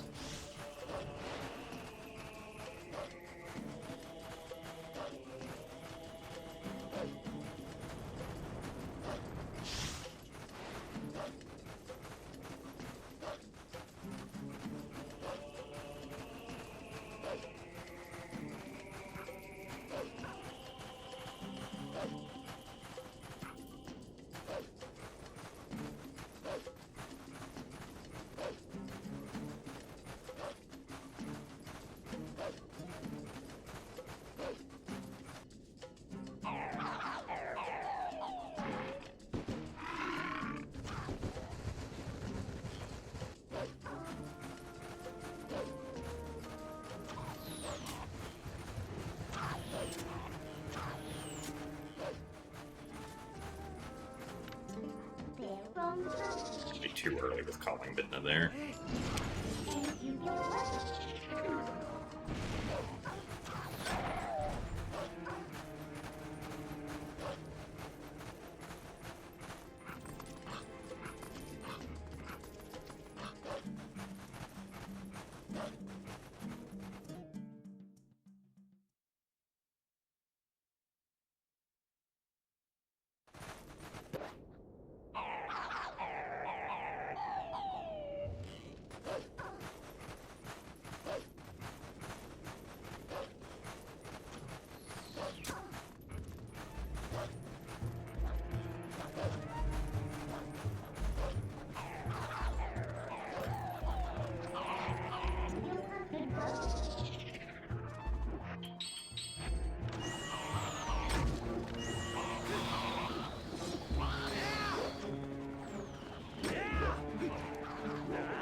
Alright.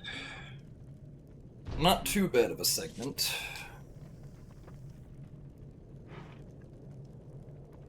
Be saving, I think, like 7 or 8 seconds here.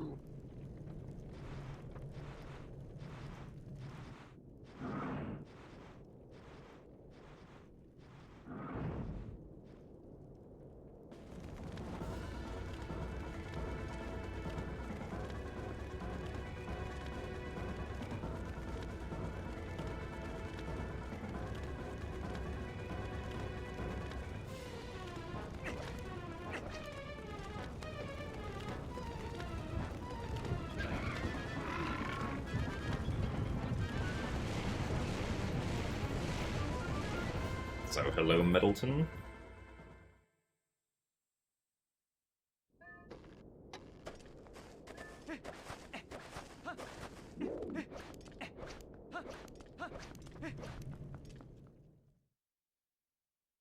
Wow, we saved 9 seconds. Wow. Alright, time for the fun dungeon.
Well, hopefully we'll do well with Pogate Skip, but it is Pogate Skip. So, we'll see.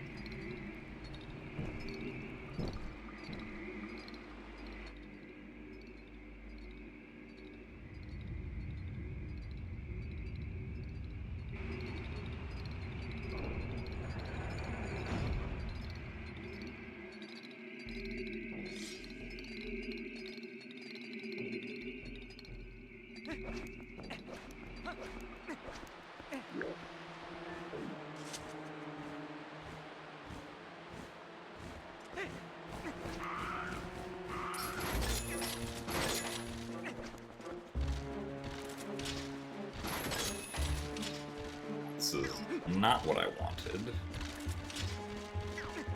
Really not what I wanted.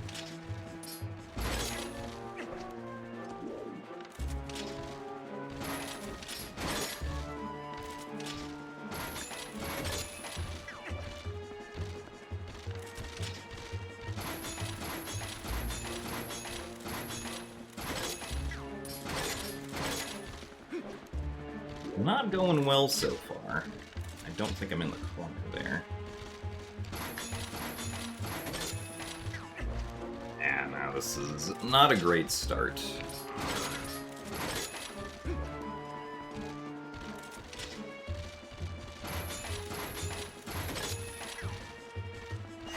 There's one finally.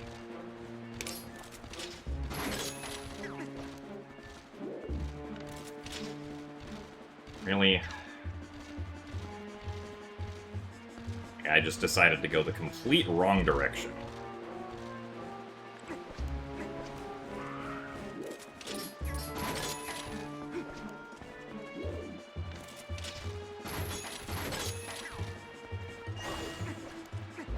Well, unfortunately, that means we can't save time here in the best case now.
I don't trust that. That was apparently too early on the D-pad press. Well, that stinks.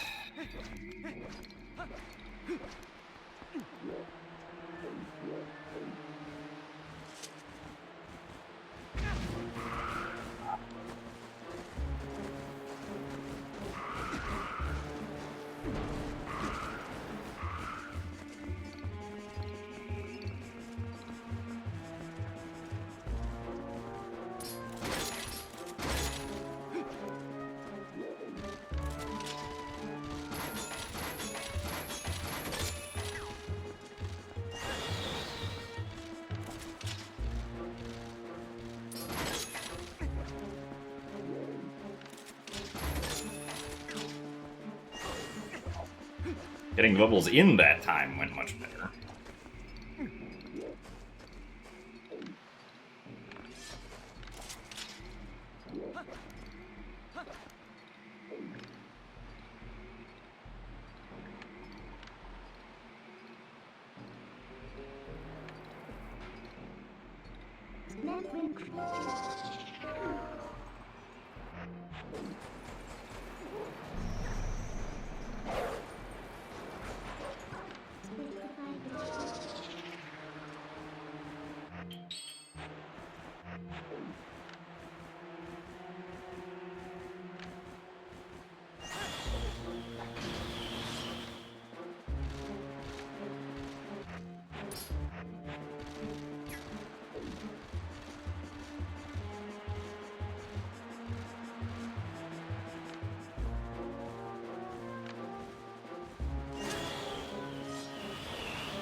Well, second try, I guess.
I think we'll probably just do a no reset run here.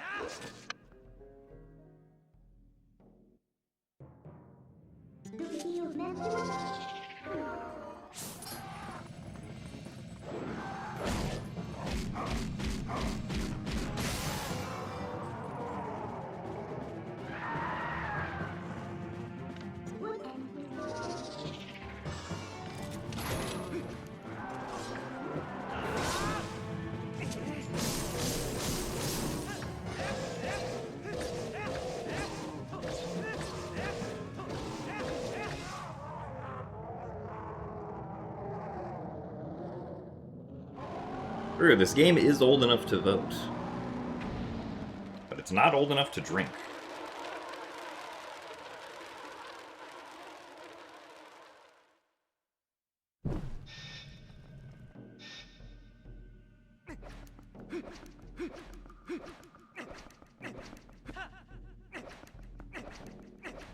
I'll play something more modern.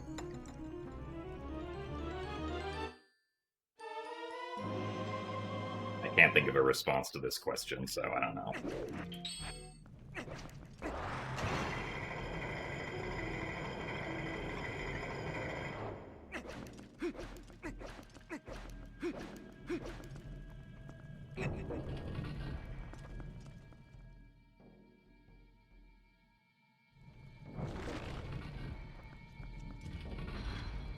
Or I guess the drinking age in... I think the drinking age in Japan is 20.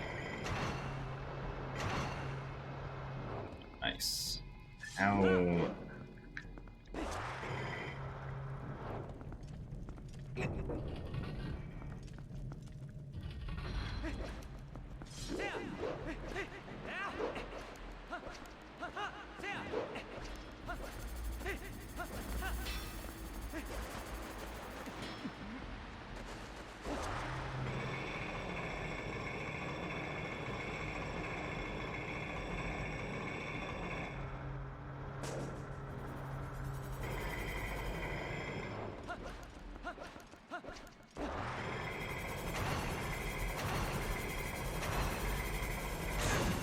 Really? Didn't think that was gonna be late.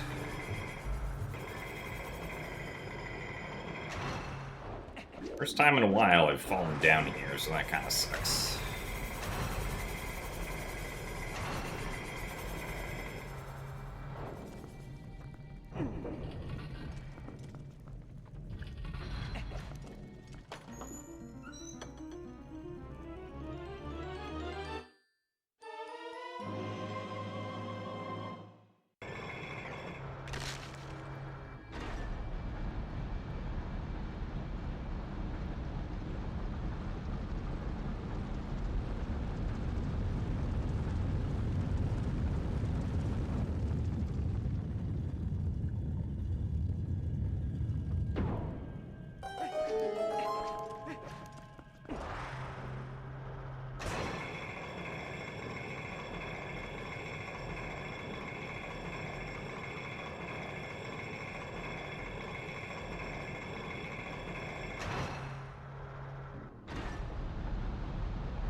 Ah, that might have been late. Oh, that was...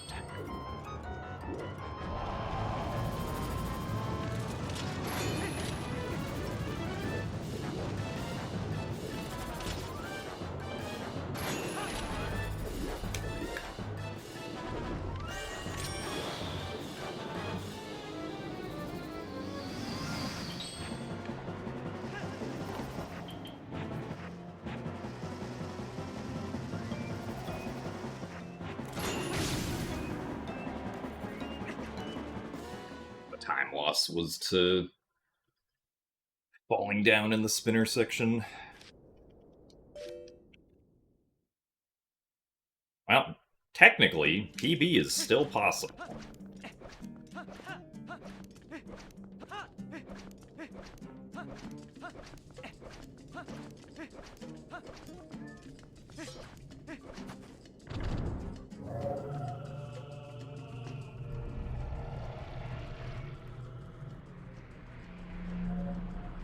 Have to play to my best for the rest of the.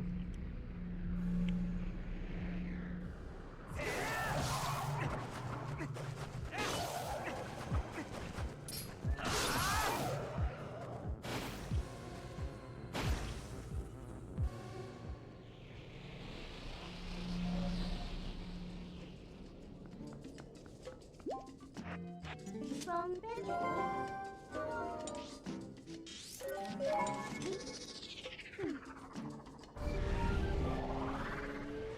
Yeah, it shouldn't be too hard. As we all know, Twilight Princess is famous for being a speedrun that you can do easily and consistently.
Is it possible to attack with the spinner in the air in this game? Ah, yeah, you can do the like spinner attack midair with the spinner. At least if you're already on the spinner. If you're not on the spinner, you can't get on the spinner midair and do it.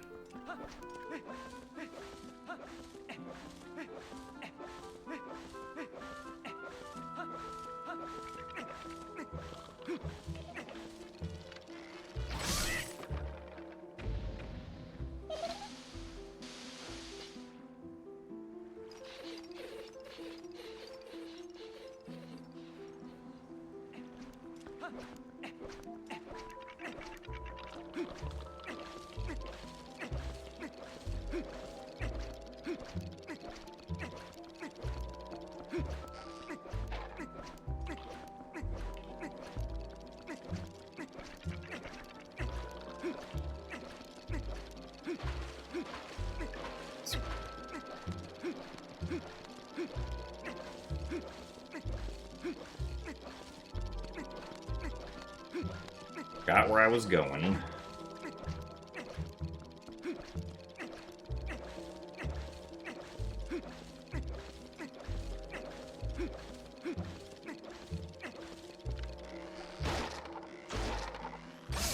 Thank you, puppet.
Really?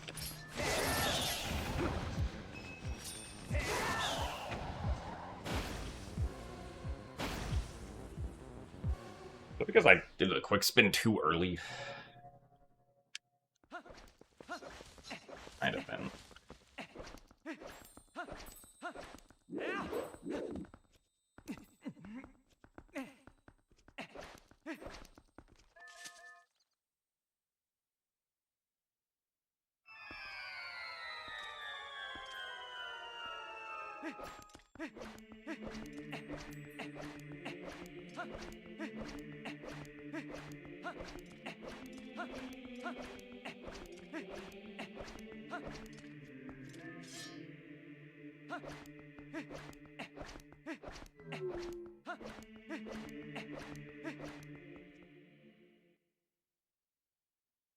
My PB lost 50 seconds here.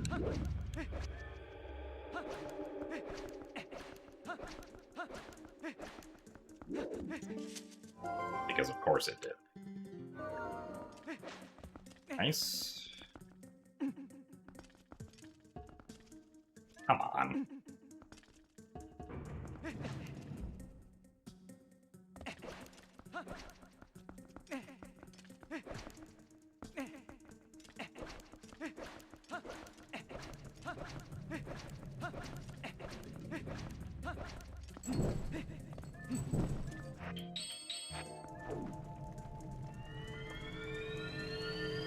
Cool pot.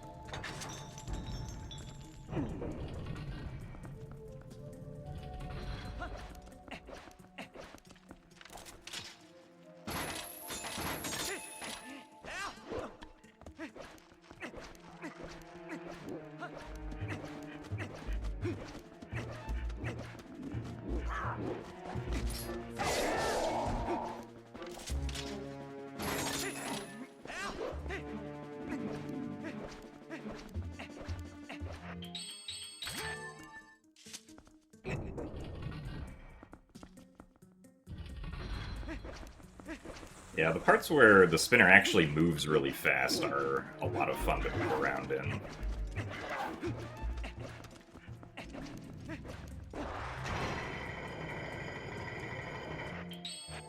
Be cool if there was more of that in this game, but I guess the devs didn't think so.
So, hello, DF.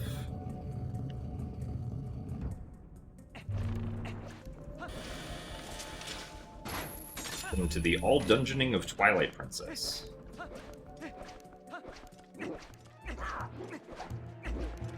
Brought to you by Failing Hogate Skip.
Really got hit and we didn't even make it up. Usually if you get hit there, you at least get hit up onto the ledge, but not that time, I guess.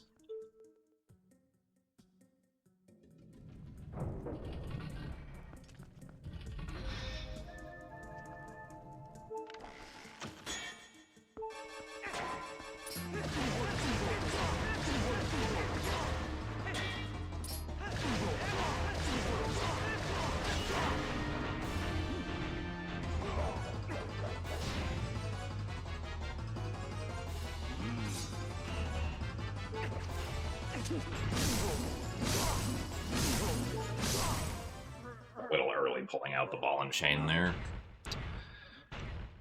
But that's fine.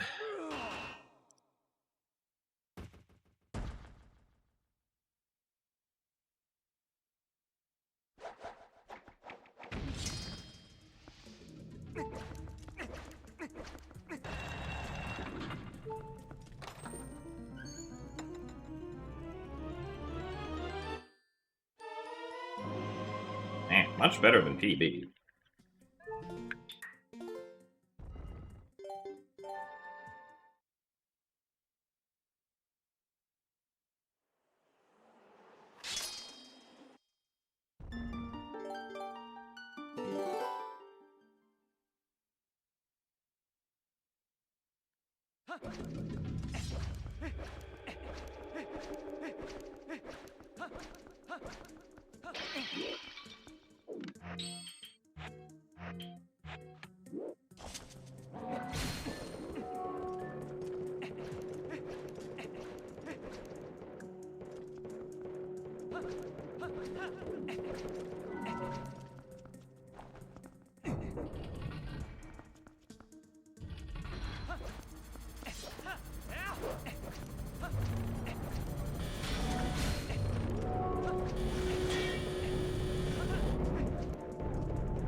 Alright, that wasn't too bad.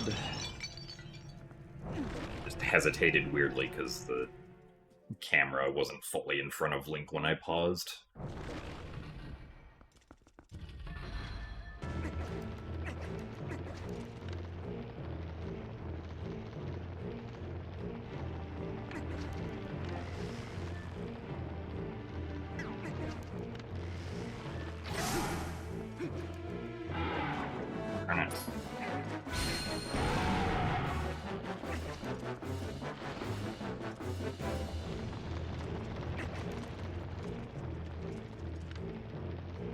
So that was one extra walk.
Unfortunate. Come on. Got 3 extra walk cycles there.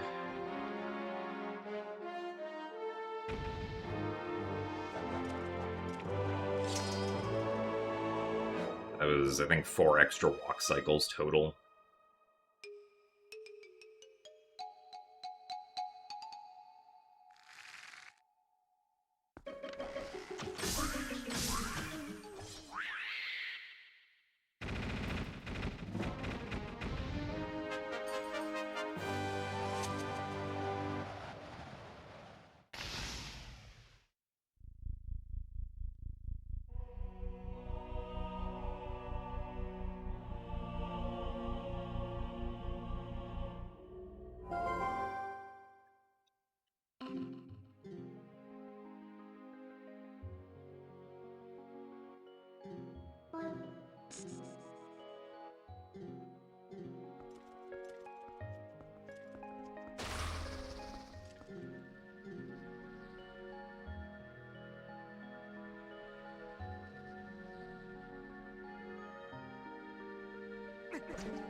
I mean, the only place where I can save, like, a lot of time is Palace of Twilight.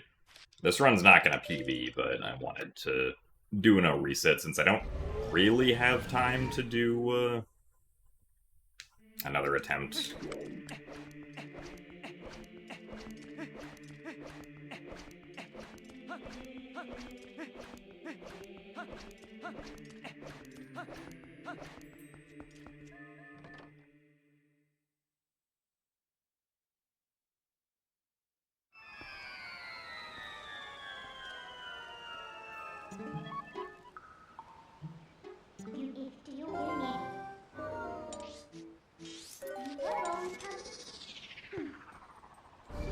Also, thanks for the good luck, every voice listening.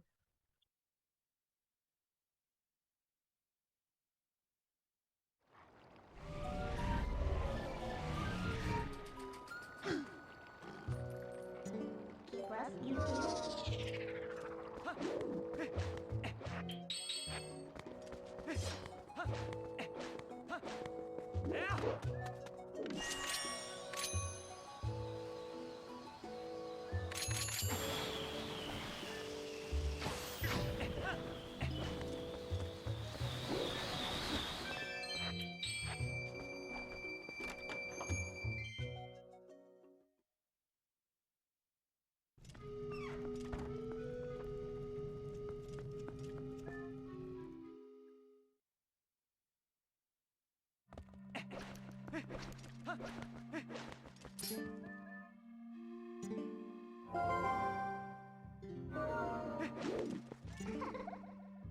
Did Pink go catch it? It's not you.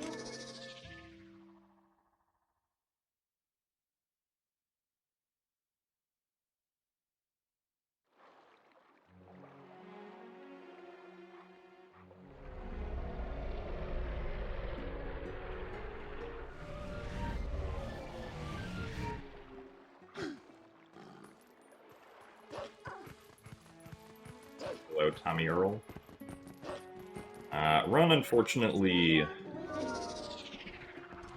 wasted a bunch of time on Pogate skip, so it's not going to PB, but we're going to finish it anyway.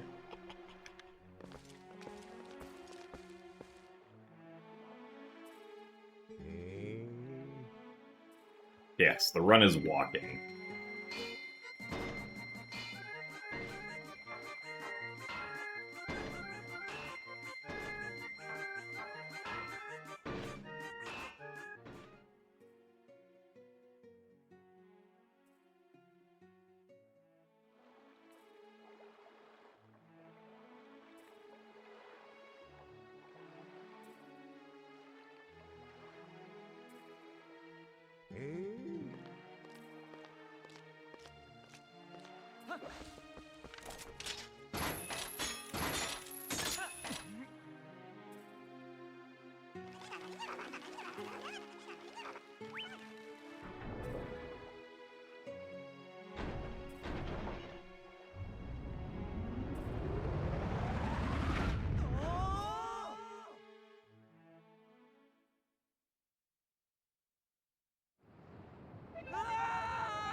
Come on.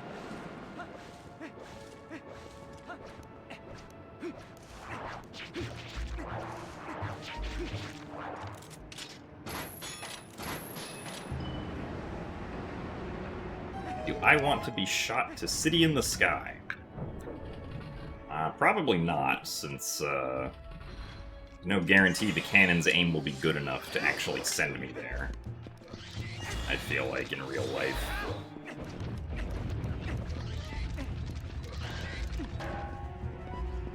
Into the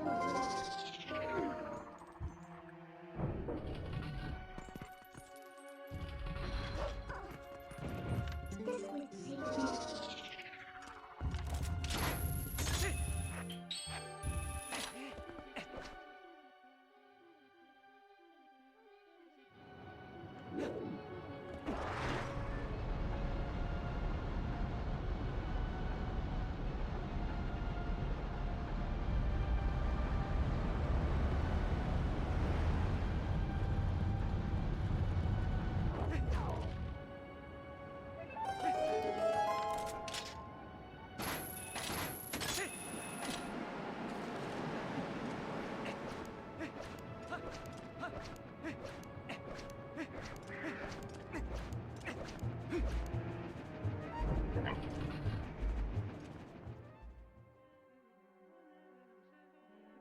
my opinion on the Wind Waker credits warp.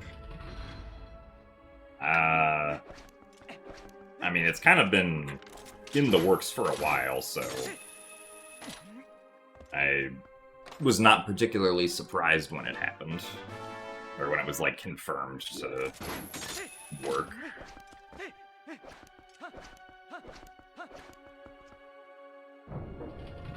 The thing that kind of sucks about it currently is that it pretty much requires using an input viewer beforehand to set up your control stick values correctly, which is kind of for speedruns of it.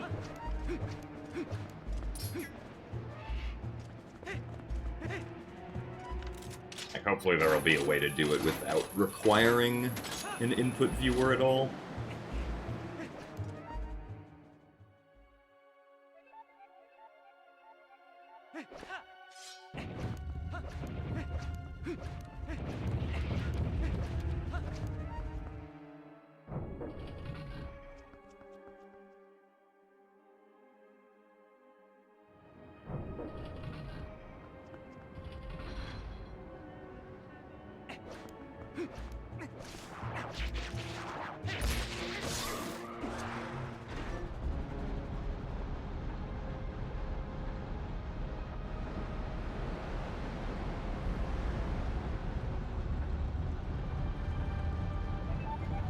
I mean, I'm honestly not sure.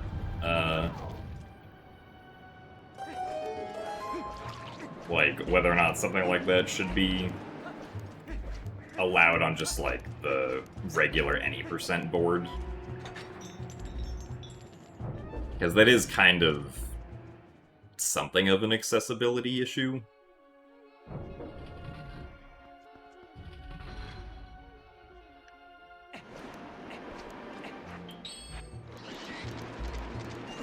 Ah, nice.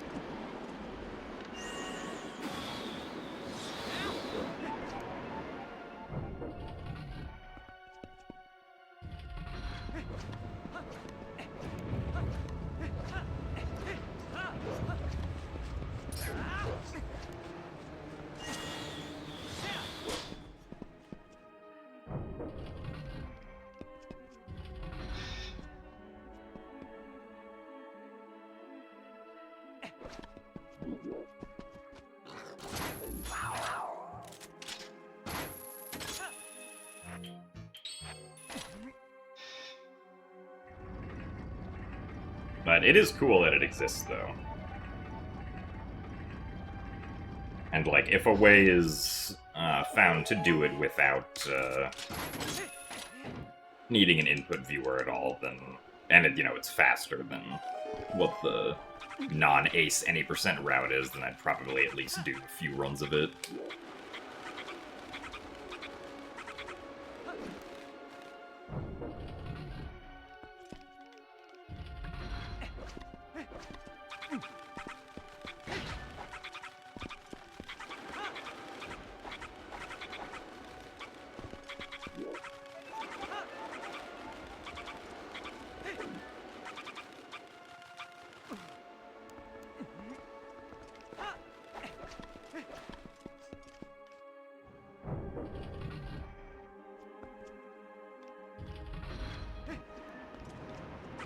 Ow, oops. Nice.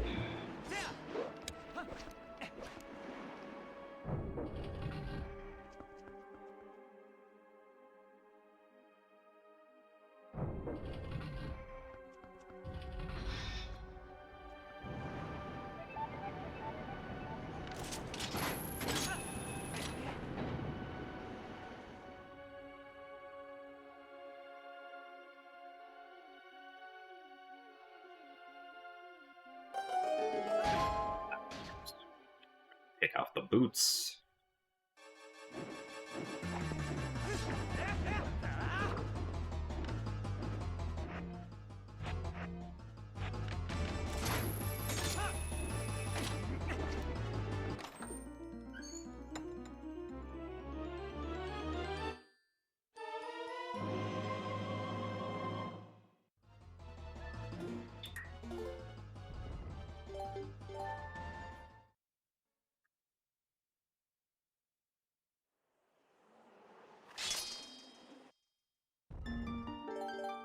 Yeah, I imagine that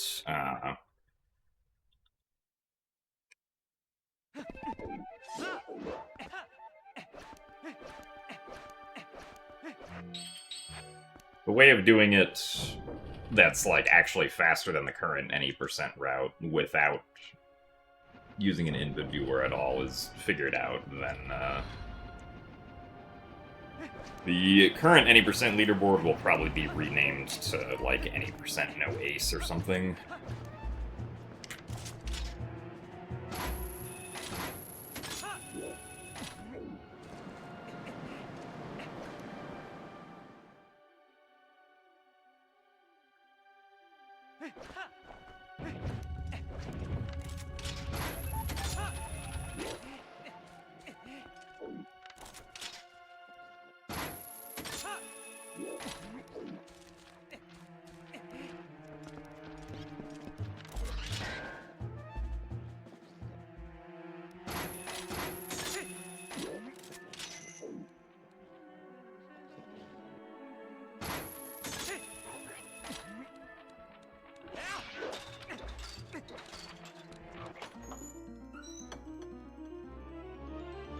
Is there already a toggle? I must have forgotten about that.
I mean, it really just, like, it depends on finding some sort of heap setup that allows us to point at data that isn't the control stick inputs, but is something else that's, like, similarly manipulatable, right? Like Link's position, or angle, or, like, the position of something else, or something like that, right? Control stick, or not just control stick, but like controller inputs are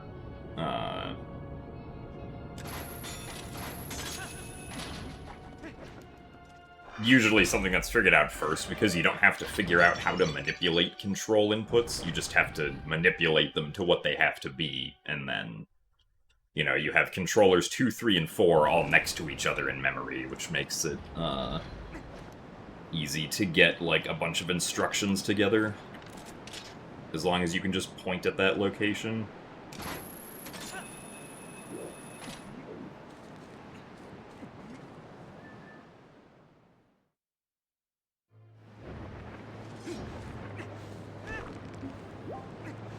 It's the furthest I got for this PB.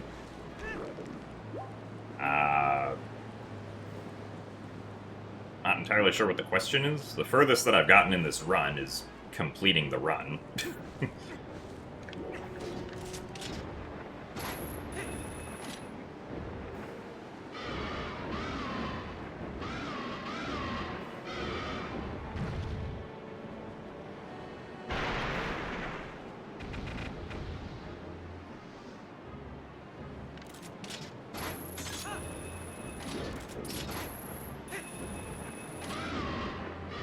Yeah, because especially with something like, you know, trying to point somewhere in memory to do arbitrary code execution, like, you do have quite a lot of possibilities, right? Just with however the game decides to load things in the heap.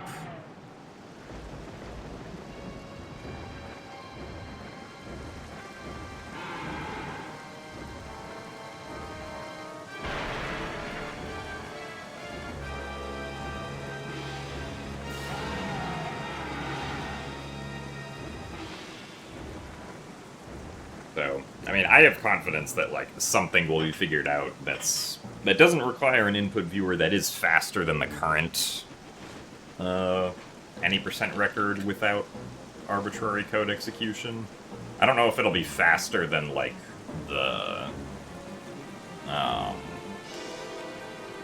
current record with like using the input viewer though, which is like 15 minutes or something.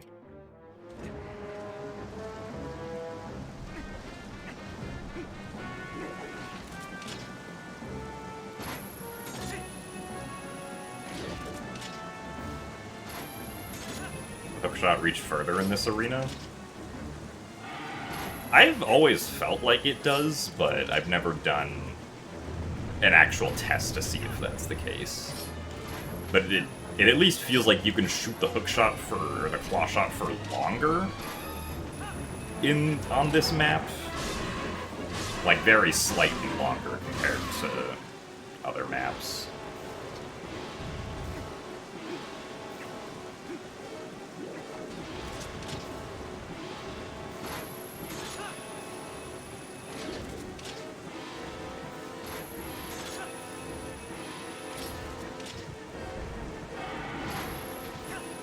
Yeah, we were talking about the Wind Waker credits one with Ace, which currently isn't on like,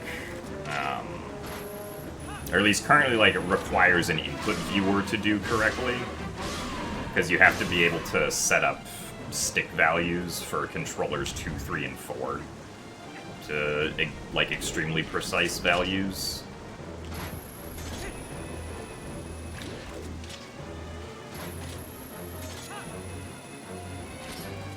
Since the data for controllers 2, 3, and 4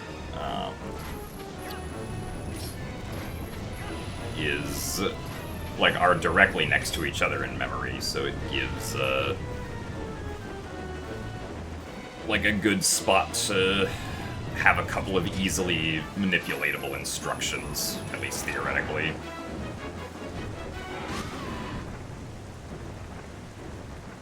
Yeah, it was figured out like a bit ago. Although there was a video that was made on it by like a speedrun content creator like 2 days ago, I think.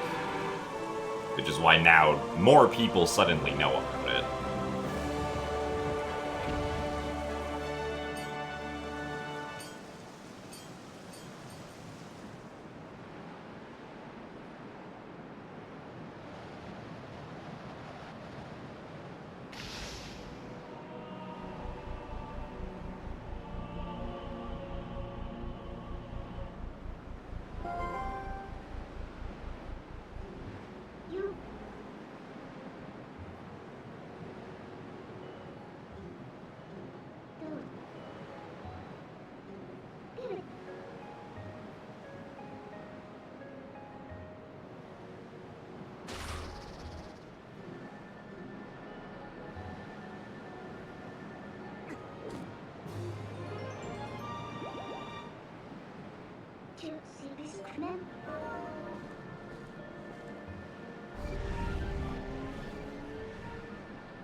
Yeah, I don't see, like, a setup with inventory items, at least being fast for being able to execute arbitrary code.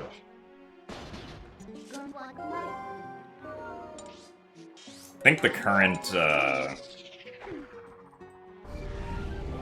current idea was to try and, like, use the game's, or, like, set up the game's scene flags in a way to make it work.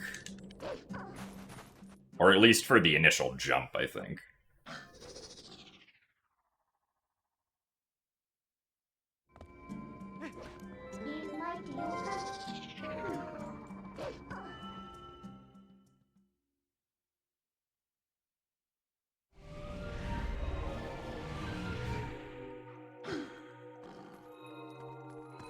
I read the TP manga books. I have not, no. But I have heard that they are good.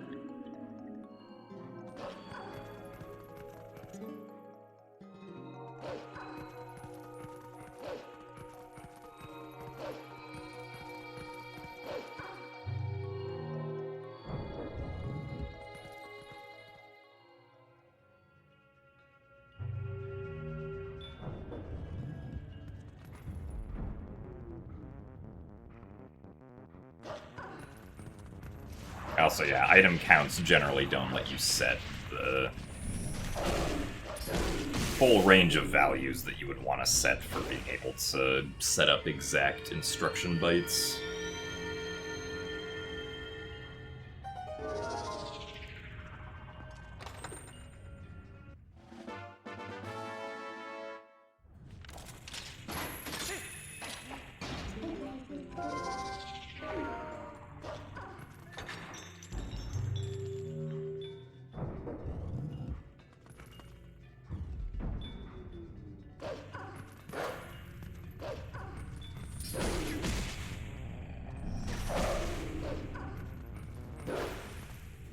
Yeah, because I think the payload that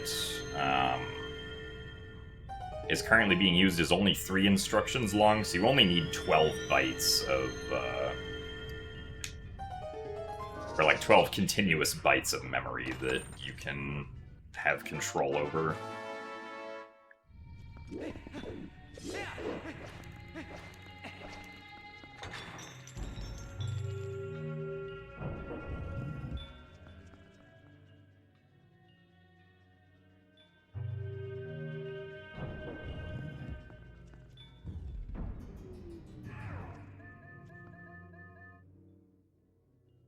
You hate thinking about low-level programming. Yeah, I can get pretty lost trying to keep track of low-level programming, too.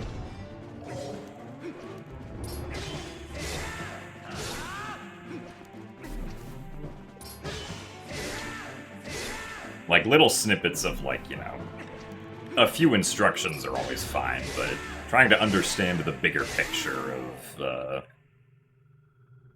like a function written entirely in some assembly language is always a lot for me.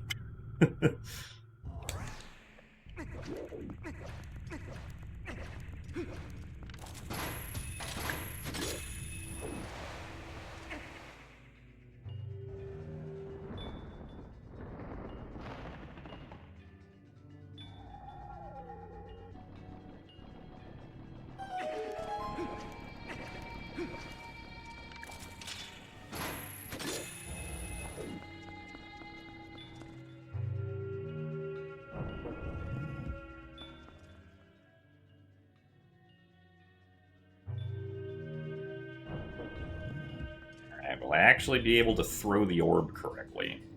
Let's find out.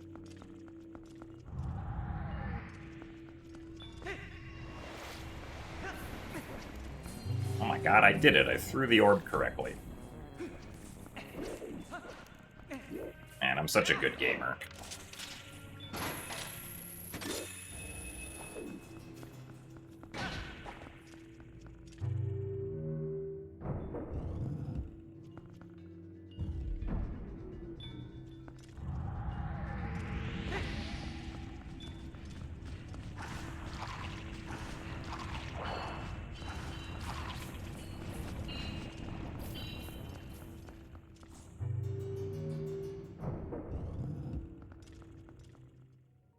I mean, yeah, Python is slower, but sometimes Python, or it's not sometimes. The places where Python is used, the fact that it's slow doesn't really matter.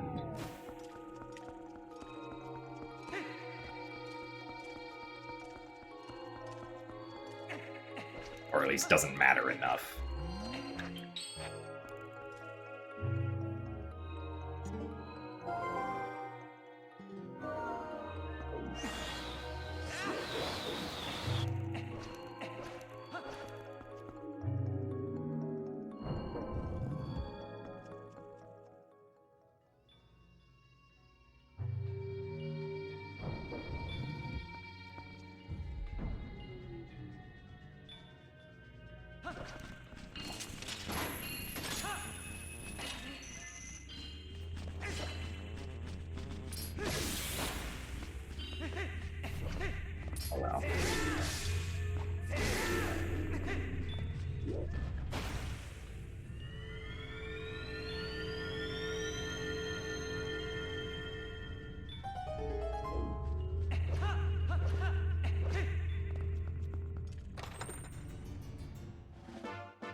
Python is slower than other languages because it's interpreted in real time, whereas other languages are compiled down to machine code.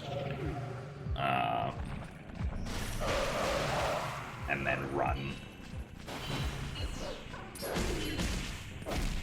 Really? That was too early? I hate this. Why are you over here now?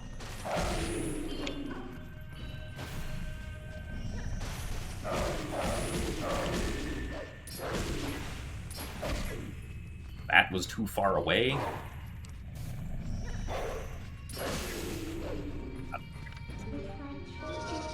Well, we're not saving time here now. As the game thinks that holding the B button after attacking means you want to immediately attack again. Which I guess isn't a terrible assumption, but it's inconvenient in this one scenario, and I don't like it.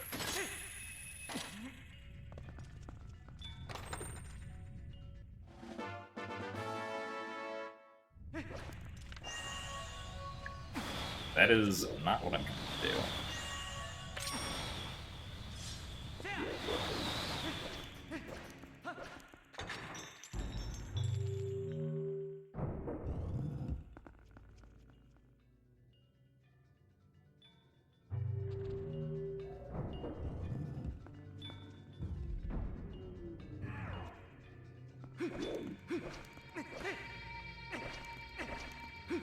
Also, thank you very much, Ted Boy, for the 64 months of Prime.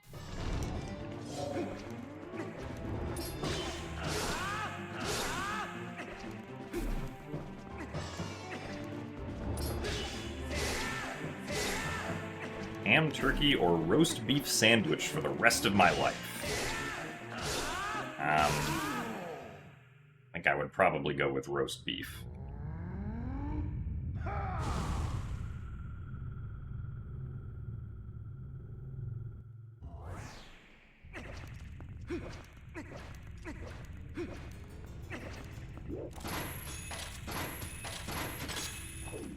Well, yeah, a language that's compiled ahead of time before running is always going to run faster than a language that's being interpreted in real time. Like, I think there's at least some functionality for Python, like, or at least something about some parts of Python that can be compiled, but I don't know how that works exactly or what the specific details are, but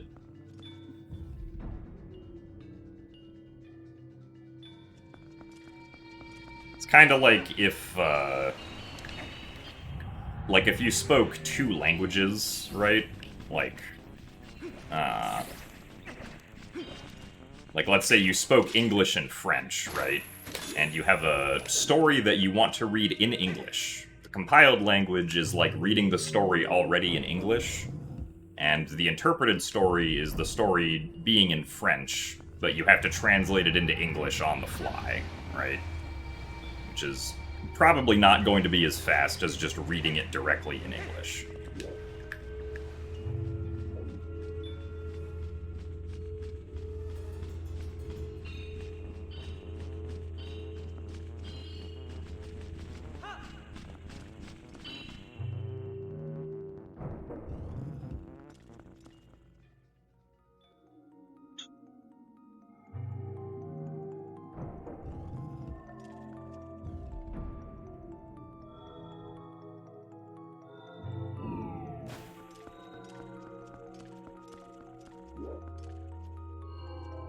But there is, at least from like a development cycle point of view, the advantage of not having to compile code is that you can just run it immediately once like you've made the changes and saved the files that you want to save.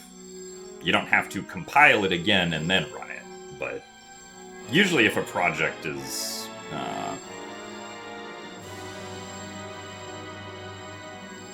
structured and set up well, compiling or like recompiling a whole project, or just like one source file of a project usually won't take too long. But that also depends on how big the project is.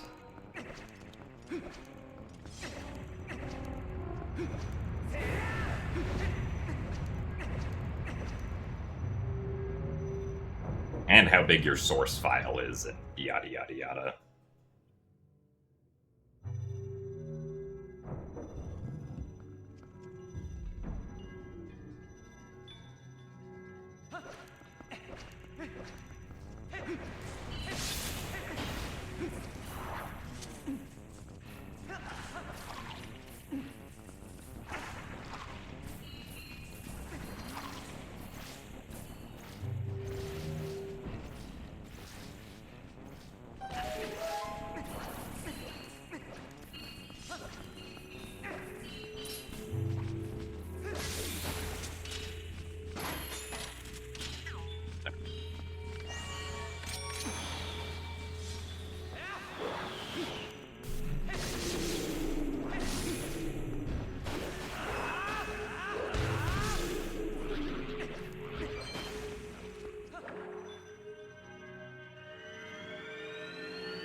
Pretty much all, at least like all Nintendo titles are written in C++.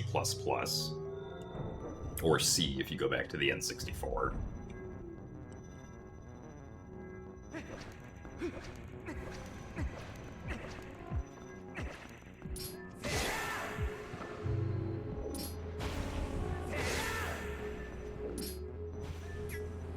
As games are very intense and performance-critical pieces of software, so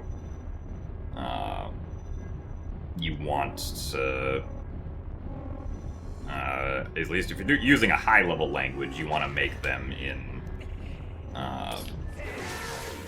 language that can be compiled down, where you also have more control over how exactly the program works. Going this way.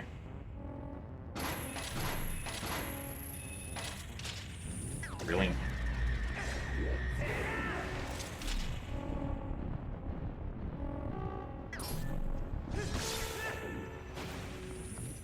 Word. Please.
Really?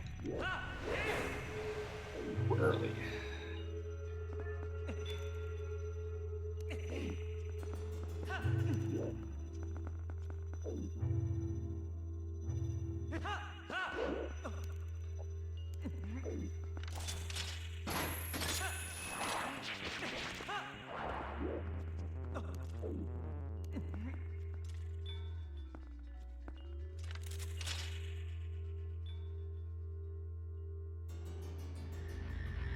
Alright, Napatad, we'll see you later. Thanks for the good luck.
Oh, come on. Go away.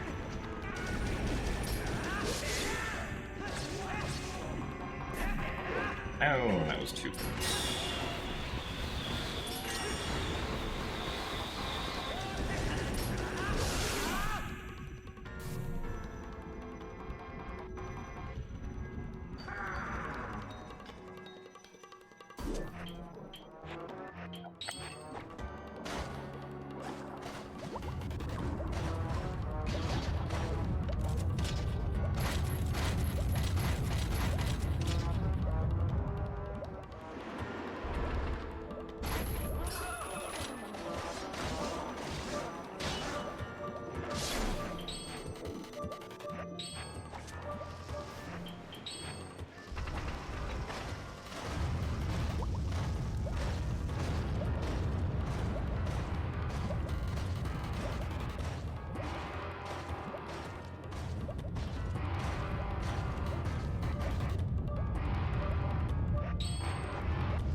If a script or piece of code is compiled, is it then basic computer language and can be decompiled into any language?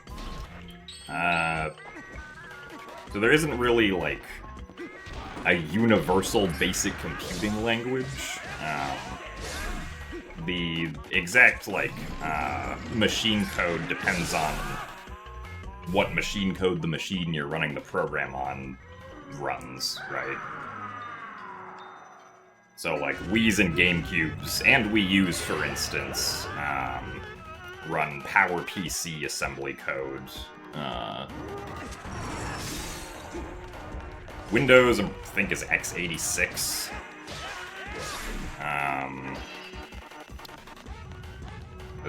There's quite a lot of other ones, but, like, those are at least the ones that I'm familiar with. I think the 3DS and Switch both use ARM.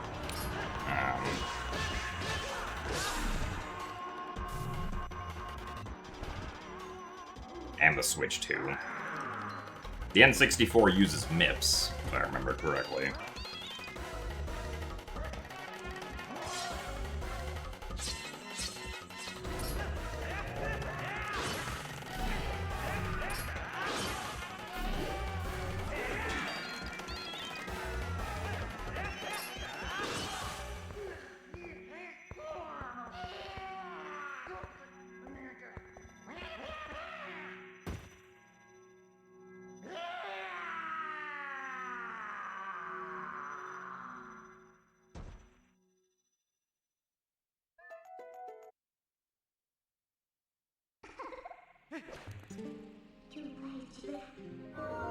So, like, generally, you will have to, like, compile programs multiple times if the program is meant to be run on different machines, or different kinds of machines. That's why, you know, there's a Windows and a Mac version for different programs. There's generally not a single version of the program that, like, any typical computer is able to run.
So yes, we did get the run validating bond.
Realize I missed that many hits.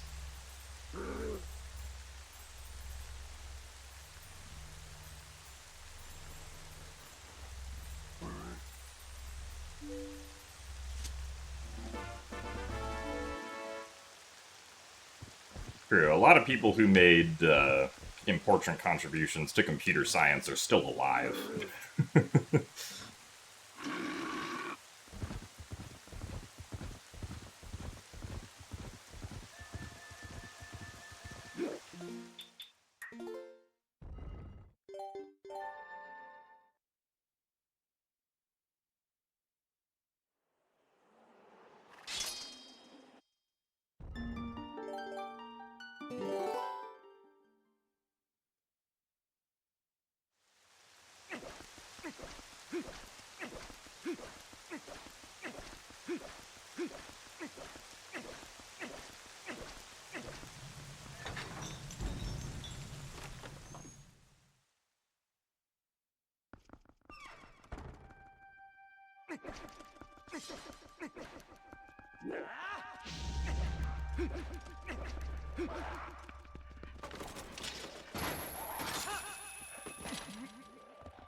Maybe I should stop trying to go for that strat, because I don't understand how the hitbox works there.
Nice.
Alright, well, despite the fact that the King Golden 4 fight was bad, didn't end up losing too much time there.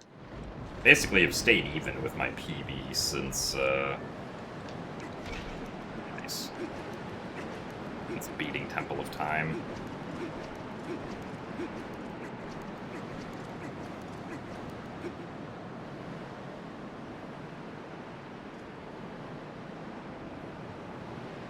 means that this would have also been a PB if I'd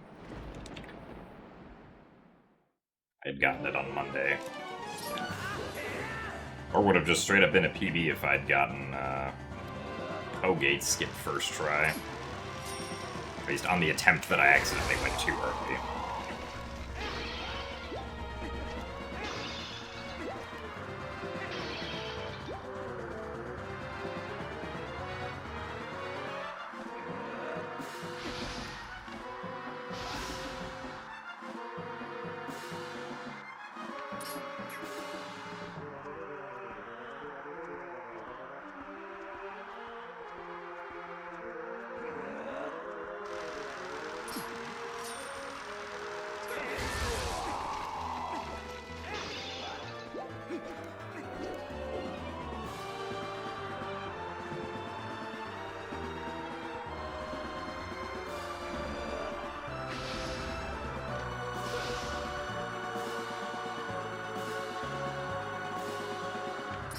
Now we look at the ground to reduce lag.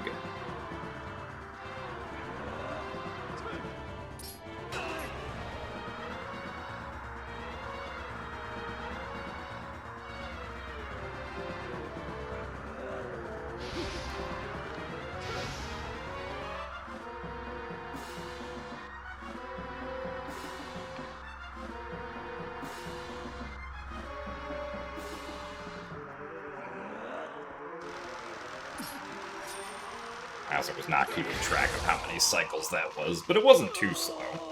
So I think we will still lose time to PB over that, because my PB had a pretty good Zelda.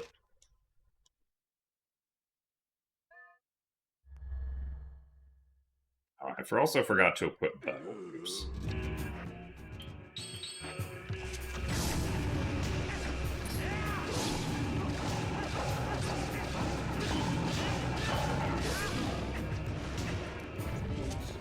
I also don't know why I did this. I'm supposed to do that after the second one, not the first one.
Alright, so we're losing 13 seconds to PB.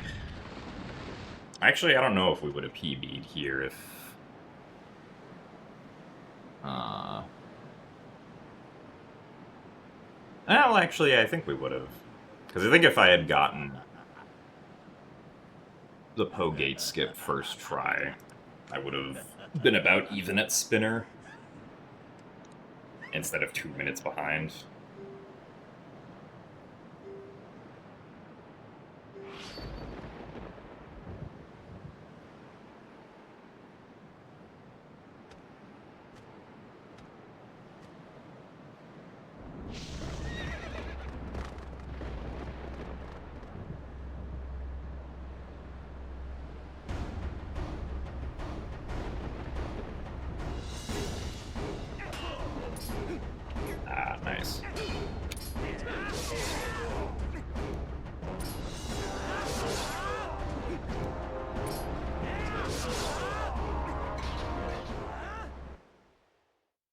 Also, would have been a PB if I had gotten it 4 days ago.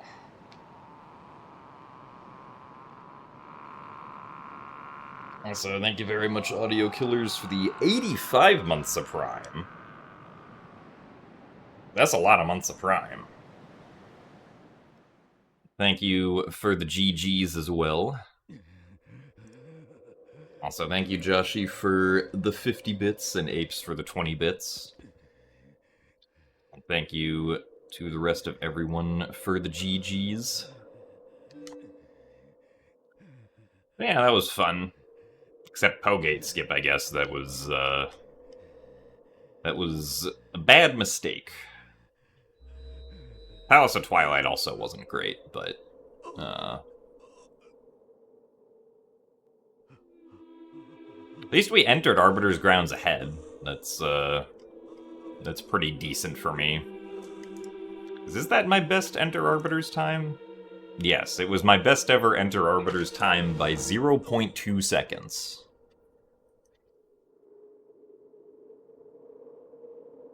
Neat.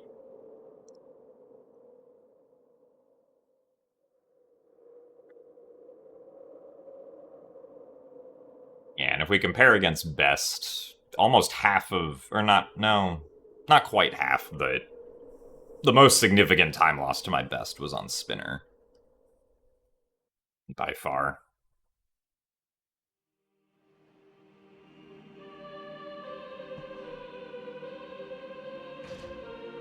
Anyway, I think that is going to be it for today. We will be back on Saturday, either with this or we might do some Wind Waker randomizer practice seeds for the SGL tournament that'll be happening in about a week. So, would be good to be prepared for that. But, yeah, so I will see all you guys on Saturday. Hope you guys have a good rest of your weeks, and goodbye. See you later.